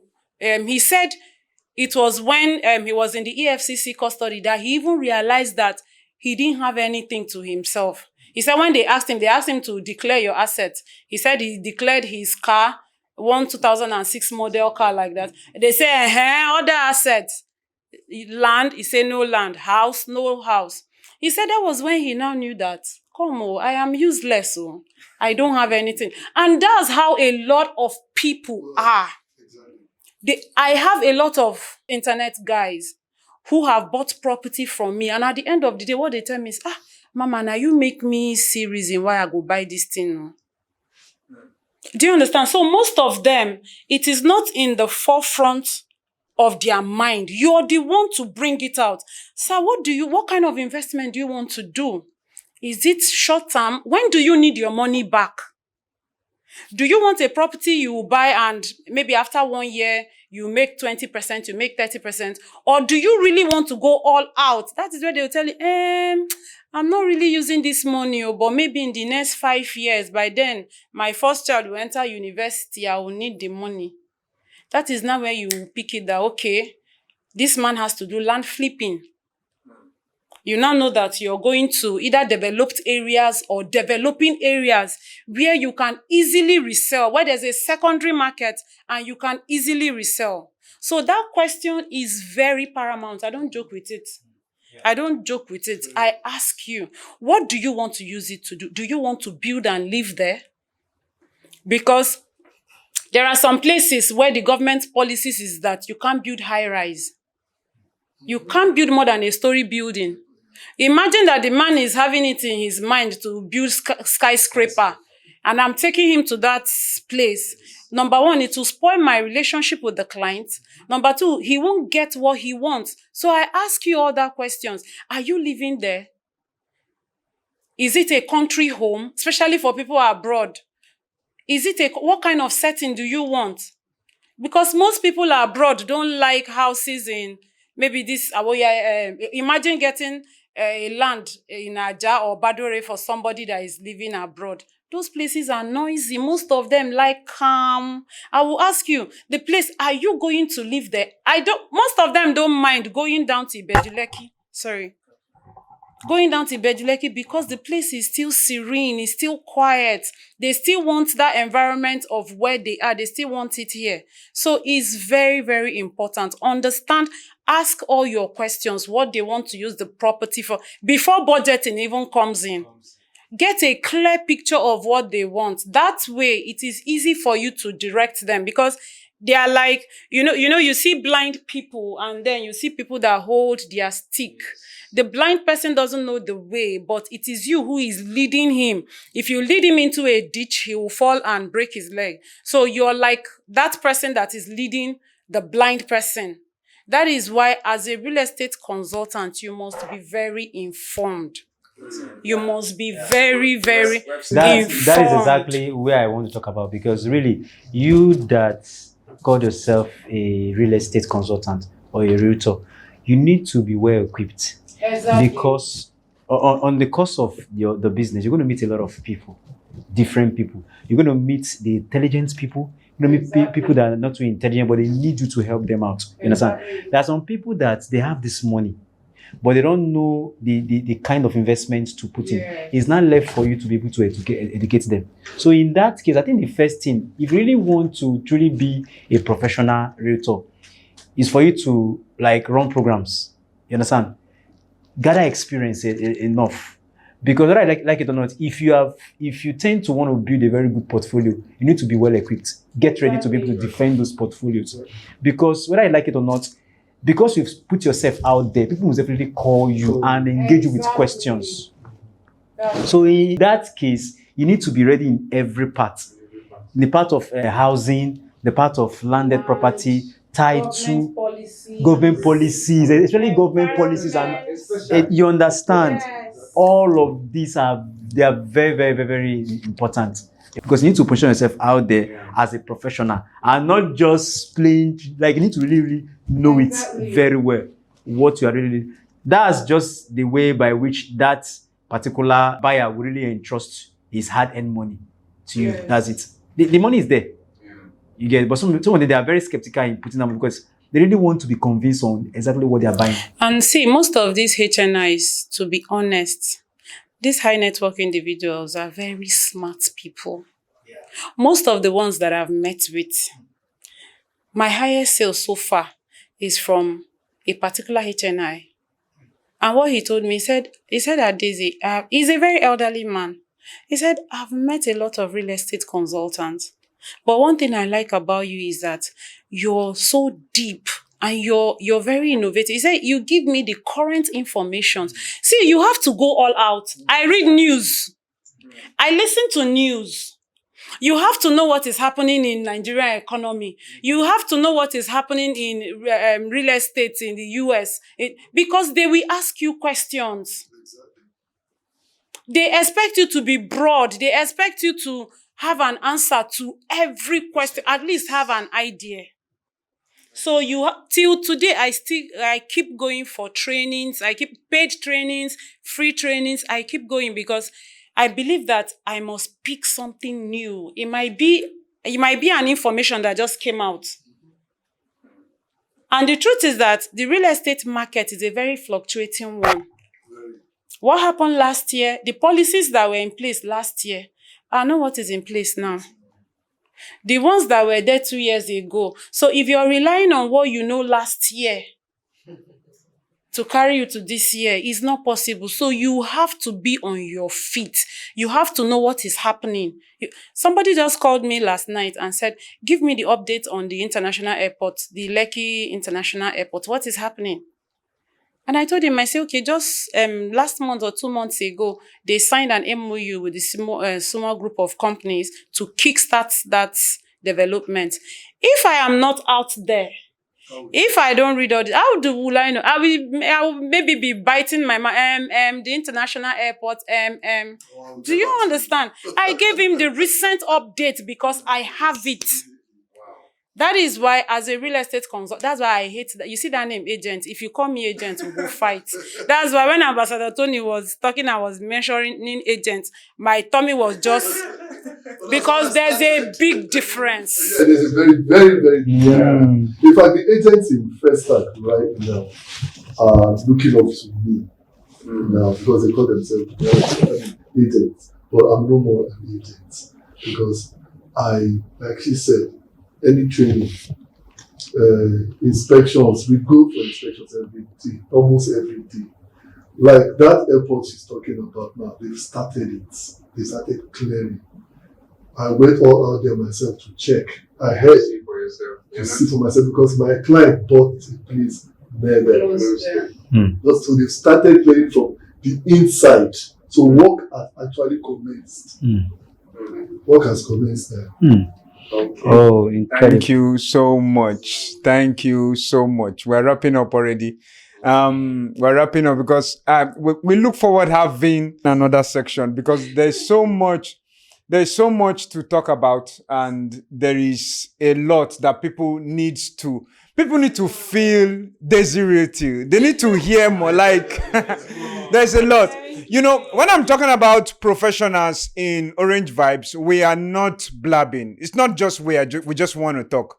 But you can see by yourself that these people here, Ambassador Tony Connected, this man is amazing. So before we wrap up, Mr. Tony has one question to throw to our guest. So, Mr. Tony, over to you.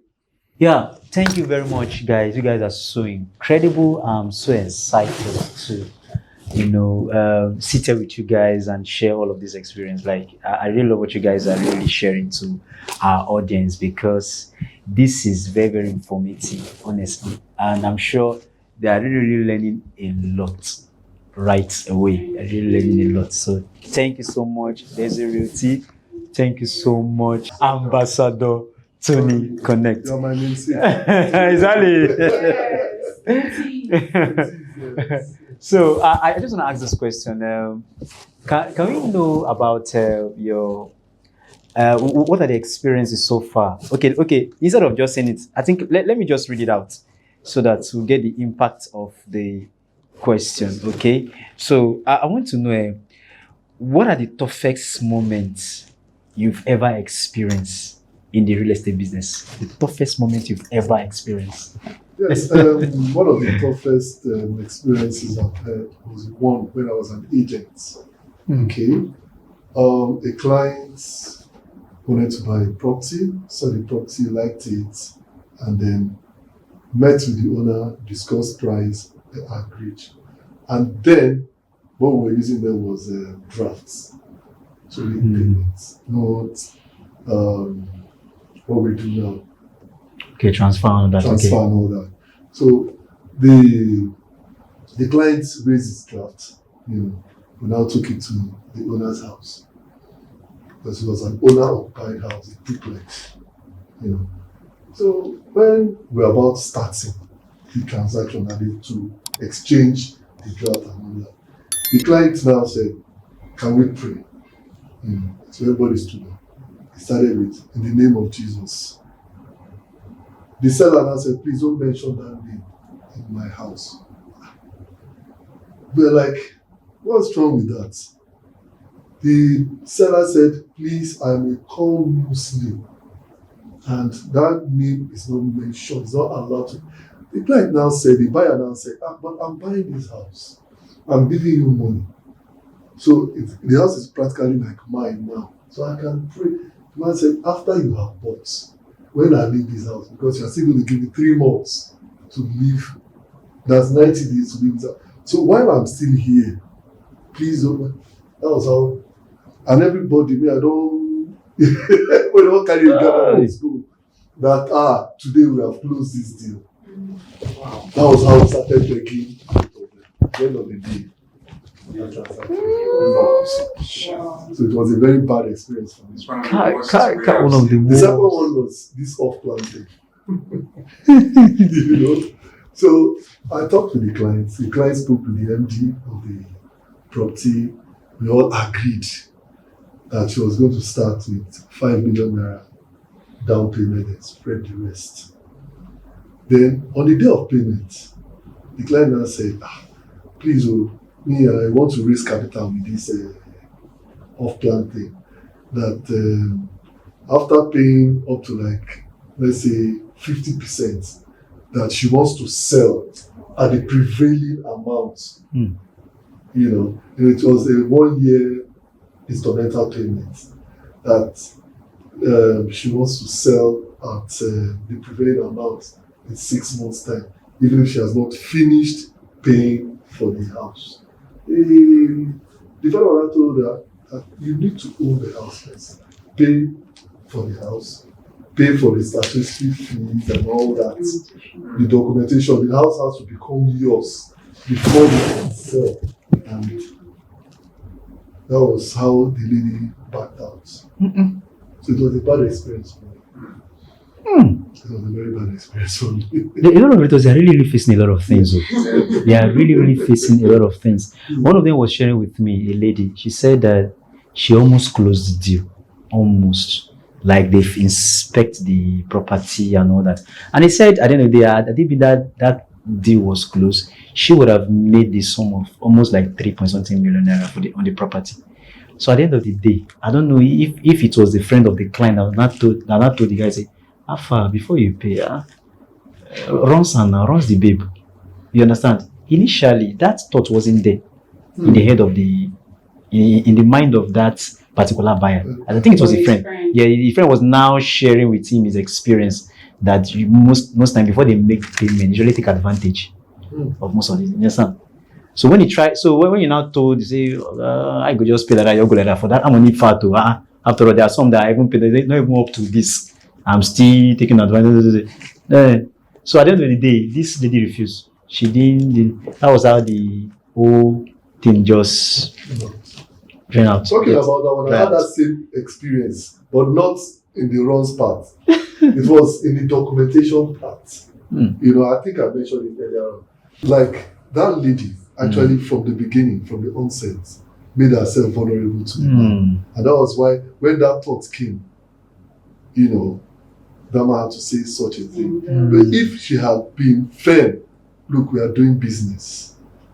After the business, we can do anything. I believe that man would have bought. Because I'm even wondering what would have prompted that situation. So, as I was saying, something like that happened to me, but not in that runs matter. Okay. All was documentation parts. Okay. My clients wanted to buy 30 plots of land in Ibeduleki. So, the developer, this time I'm talking to developers because, in fact, from that day, I started doing my due diligence before taking any clients to the property to buy. So I believed in the developer. They sent us the coordinates, we checked it in Alausa, it worked, everything. The client liked the place. So before the client paid, the thought now came to him and said, look, why should I rely on the developer's coordinate? Let me get my own estate surveyor, you know. So that was when I knew that lawyers, because he sent his lawyer, the lawyer used the coordinate of the developer to go for search. But when they now contacted a surveyor came there, took coordinate by himself. And now when they have found out that they have revoked that coordinate, the developer is using to sell. That was how at least 15 million. 15 M. I was sick for 2 days. Hey! Holy Ghost. So that's I'm telling you, 15 million naira collection. That's how I missed it. Kai. Yeah. So it was a very bad experience to us. Desiree, you want to say something? Okay, I wanted to come in as a lady in that aspect of, you know, a client wanting to have sexual relations with you before buying a property. There's something a client told me one time. He said, Adeze, with the way you carry your business, it will be difficult for a man to want to ask you for anything sexual before. Because we were talking, we were chatting, and he will always want to you know, when a man is complimenting you in a way, you know, I'm like, oh, good morning, sir. Okay, what documents do you want me to ask for? What this? And he'll be like, oh, you're so beautiful. I like this, your picture. And I will always wave it because I've attended, when it comes to marketing psychology, I've done it a lot. So I know how to make you important, but be firm. So he told me something. He said it's easier for a client to want to harass a woman sexually when you don't know your onion. Once they see that the only thing you have to offer is maybe your beautiful face, your big boobs and your big ass, maybe they ask you a question or they're expecting a kind of explanation and you don't have it, the next thing the man is thinking is your body. Because he knows that, especially those rugged investors that know their way around investment, yet they want to do it through you. That I'm not saying that there are men that are crazy, especially these rich men. I know of a realtor that was supposed to close a deal of over 100 million naira. But the man said, and she's very good. She knows her onion. The man says, if you come to my hotel room now, I will make the payment before you sleep with me. And you know what she told me? She said, that's not my client. That's not my client. And I told her, I said, yes, babe, that's not your client. After all, the money, you know, they pay them to your account. Why will I sleep with you on commission? If I were a prostitute, is it my commission that I would charge you? You know what she told me? She said, after years of my experience, I have built client lists. I have collected awards. I have won car. Is now this man? He said, no. Another client, a serious client will come. So what I'm trying to say is that, yes, I know most ladies experience that. Like me, what I've experienced is After the deal is closed, I've had 80% of my male clients come back to say, oh, Ada, I like the way you talk, you're smart, you're intelligent. Can I either date you, or can I have a fling, or can I whatever? After the deal, that's another package. That's on playing ground. The transaction is a platform for our meeting.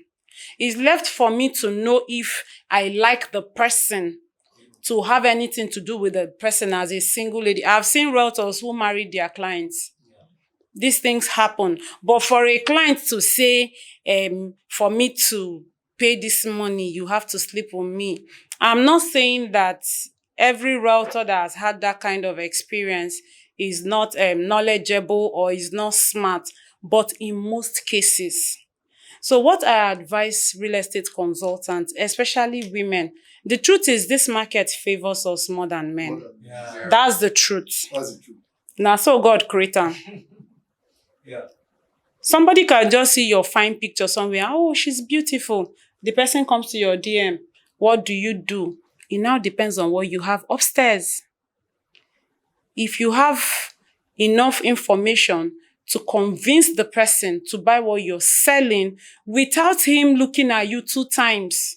There's a way you engage somebody and the person's mind. Now, when I don't talk finish, you'll be like, oh, she's really beautiful. But if you don't have anything upstairs, the person start looking, this fine girl, I'm not saying there are HNIs that are very crazy. No matter how good you are, no matter whatever, it's just their pattern of life.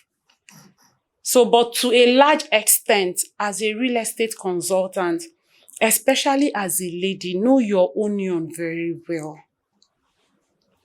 Don't give room. I've had someone who say, hey, if you don't do this, I won't. I say, Oga, carry your money, they go. At the end of the day, he didn't even tell me before he paid.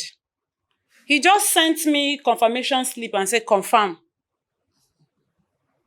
Because I will not yield in. You're not paying me that money. I am not assistant Jesus, or I am not coming on the moral background now. I'm coming on the fact that, Oga, if I want to do this thing, I will not charge you 1 naira. I will not charge you commission.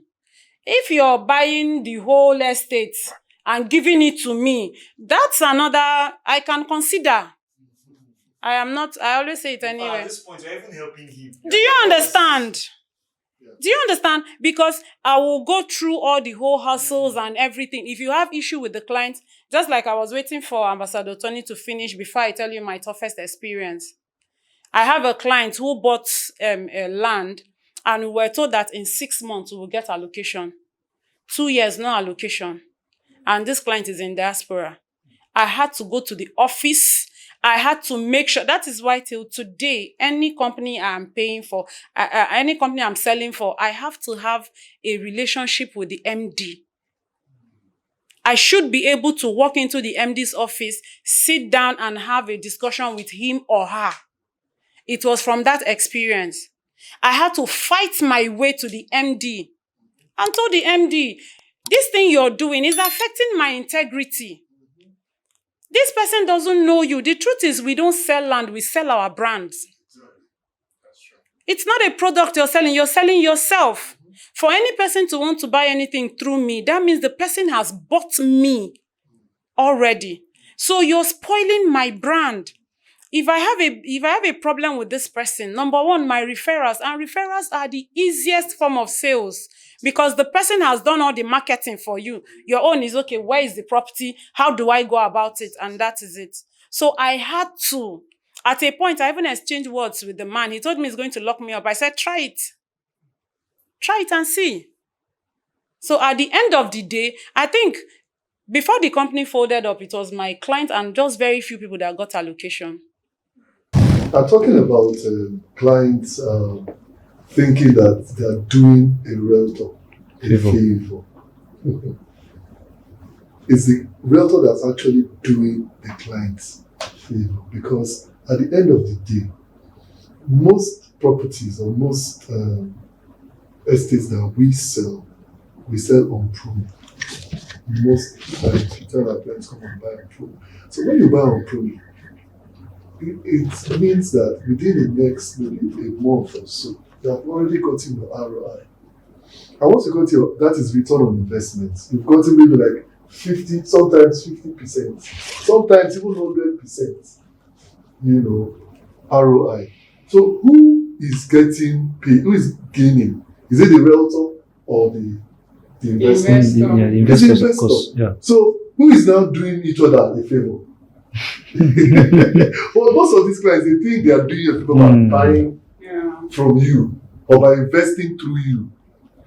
But it's the reverse is the case. Okay, one thing I observe that I think it depends how you position yourself, because most times most of these things come from the standpoint of positioning. Exactly. That realtor, how did the person position himself? How do you put yourself in such a way that the investor will perceive you as a person who is a helper? Because the way you position yourself that matters. It's positioning. Now, if you put yourself out there as a professional, they will approach you as a professional. There's something you said, Daisy. There's something you said about a lady that a man intends to take advantage of in the place of the transaction.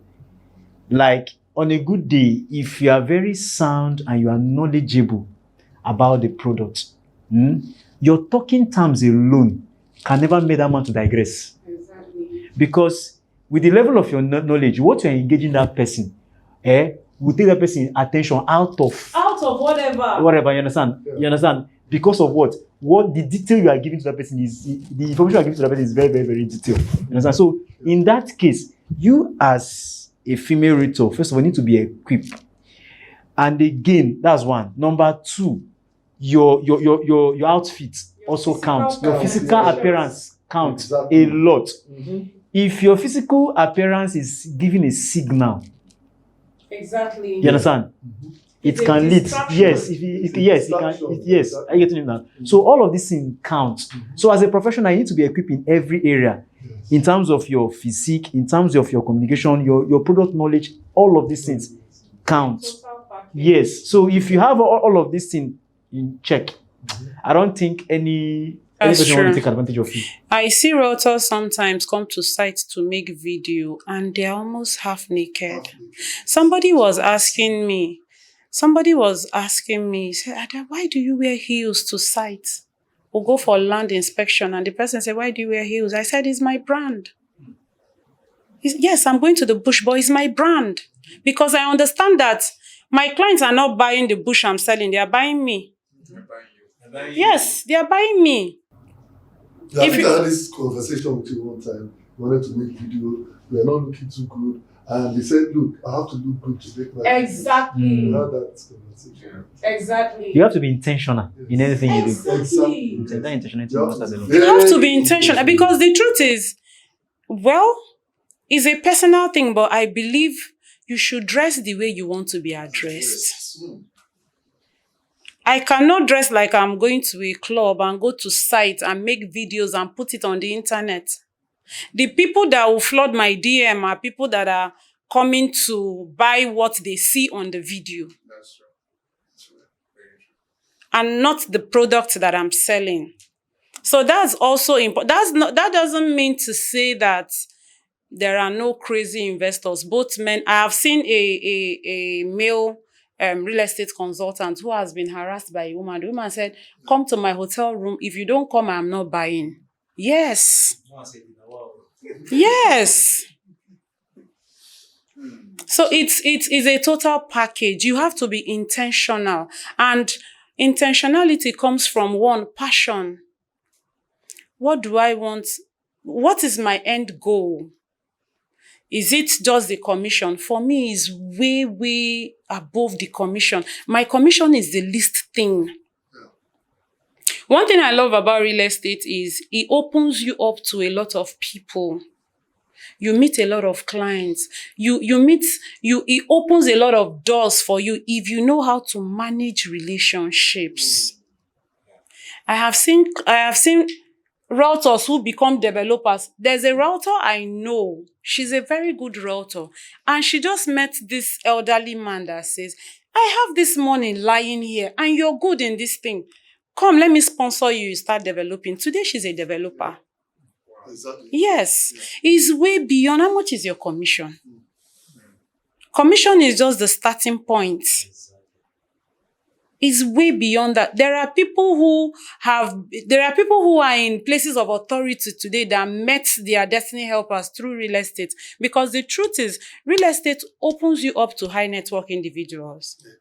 Exactly. We don't just sell regular products. We sell luxury. So people that can afford that kind of product are people that are of high standard and that are very smart. So you as a realtor, you have to be a complete package. You have to be sound upstairs. You have to have that knowledge, product knowledge. You have to know how to package yourself as a professional. Because the truth is, most HNIs that I've spoken with, they are people of less words.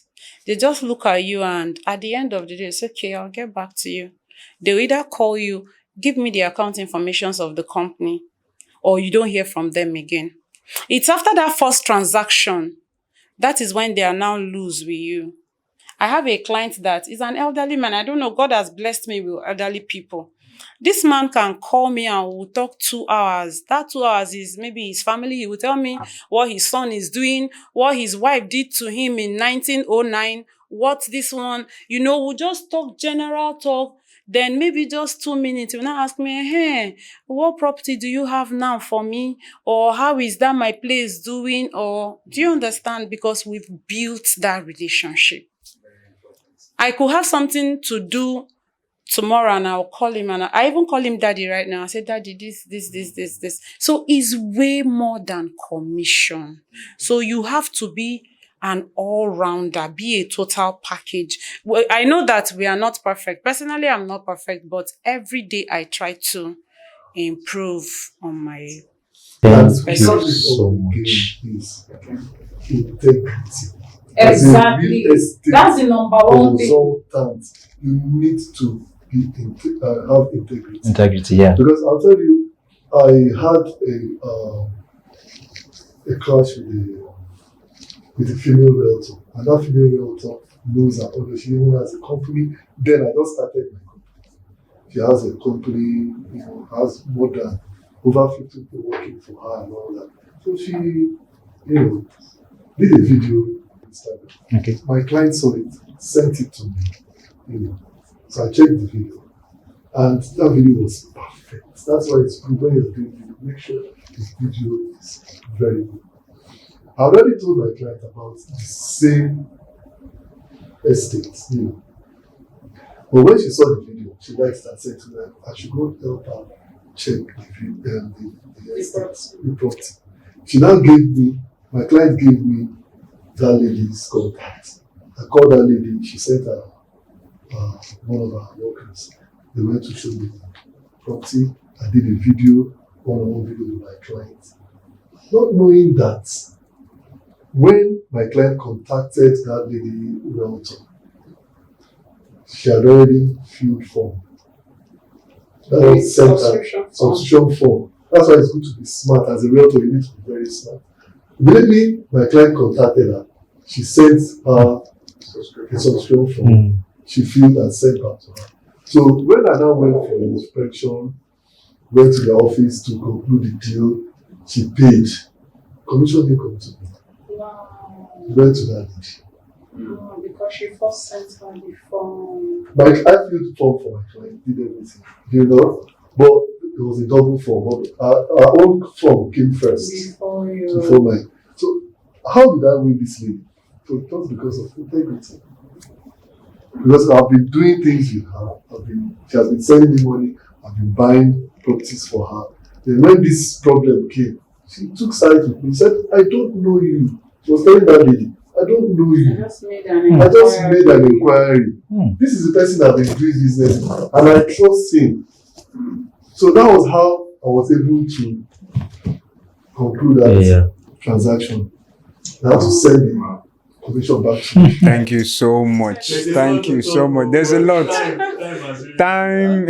I'm really enjoying this. Like I'm really I'm learning new things and I'm enjoying the conversations. So I am really happy having us in the platform. So just in one word,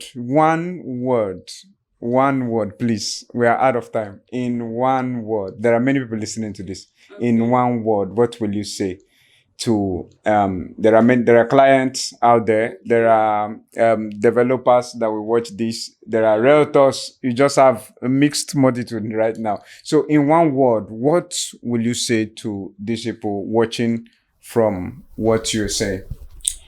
Okay, to developers watching this, I beg you people in the name of God. Integrity, like Ambassador Tony Connected said, integrity is very, very important in real estate. Please don't tell me your product is C of O in view when you've not even started the process. Please perfect your titles. Don't tell me your title is A and at the end of the day is B. Some real estate consultants don't have the financial capacity or even the knowledge to carry out their searches. They just go ahead and sell. Please, if the sanitization in real estate sector can come from developers, it will go down to the realtors and then to investors. That is what I have to say to the developers. Then to the realtors, I beg you, if you know you're a realtor, especially if you're just starting and you don't know anything about real estate, please hold on from pushing sales. You don't need to push sales as a starter. What you need is information. Go for trainings, free trainings, paid trainings. Go for meetings. When you hear that Lagos State is having this conference here or there, learn. Read up. Google is your friend. There's AI now. Ask all the questions. Understand what you're going into. Real estate, the money from real estate is sweet, but it comes with a lot of issues. So having full information before you start is very paramount. I did trainings for more than 2 years before I opened my mouth to tell somebody, come and buy land. And that is my saving grace, because I've escaped a lot of things that would have, put me in trouble. Then, to the investors, please do your due diligence. Especially Lagos State, please, whether you're buying to build or you're buying houses, please do your due diligence.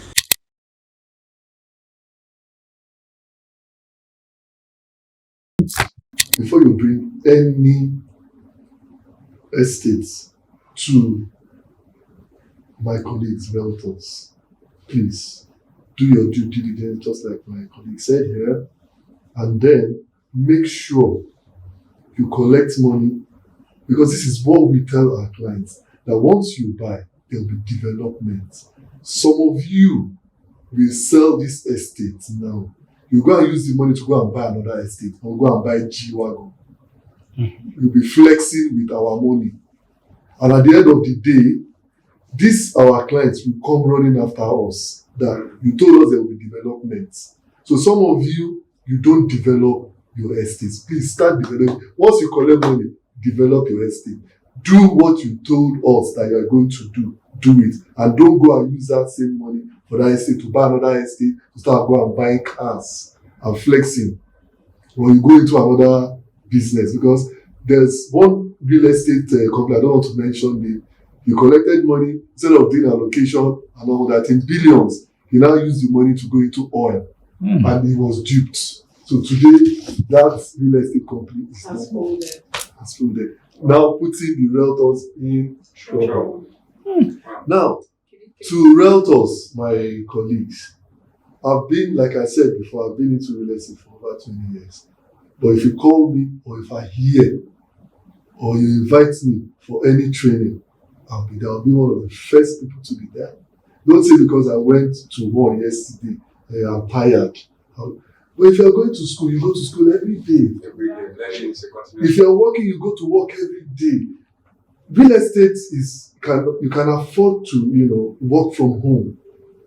You can afford to work from home. So if you, these trainings, inspections don't come every day. So if you have back-to-back inspection, have back-to-back training, attend it.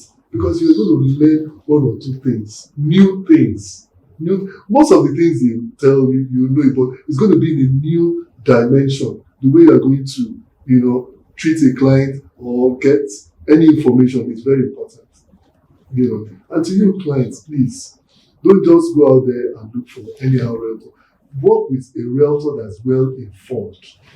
Work with a realtor, a consultant that is well informed before you do anything. You might not know a surveyor, but your consultant will know. You might not know a good lawyer, your consultant will know. Because not all surveyors know their due diligence. Not all lawyers too know their job. So work with a good, certified realtor. Thank you. Thank you so much, Ambassador Tony Connect. Daisy Realty, we are thrilled by the level of information that we are getting from you. And we are so happy. Mr. Tony, do you have anything? In one word, I'm done with this. In one word, do you have anything to say? What is your take from everything? Okay, yeah. First of all, I really want to say a big thank you to all our guests. They are so incredible.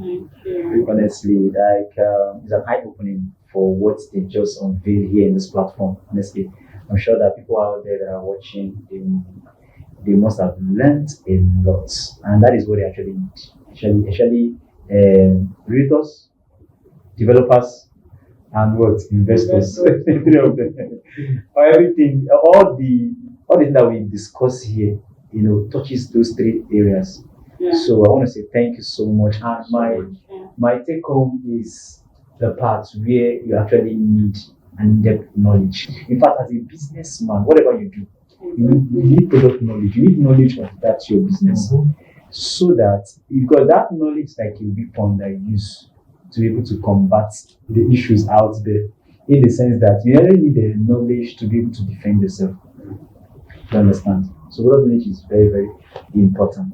Thank you so much. Thank you so much. Thank you, everyone. So, like we always said, what a doctor is to a patient is the same thing a realtor is to an investor. Exactly. And we so much appreciate everyone for coming out today, having this section, which I know thousands of people out there are going to learn, unlearn, and relearn so many things. And we really appreciate your time. And thank you so much. Ladies and gentlemen, this is Orange Vibe.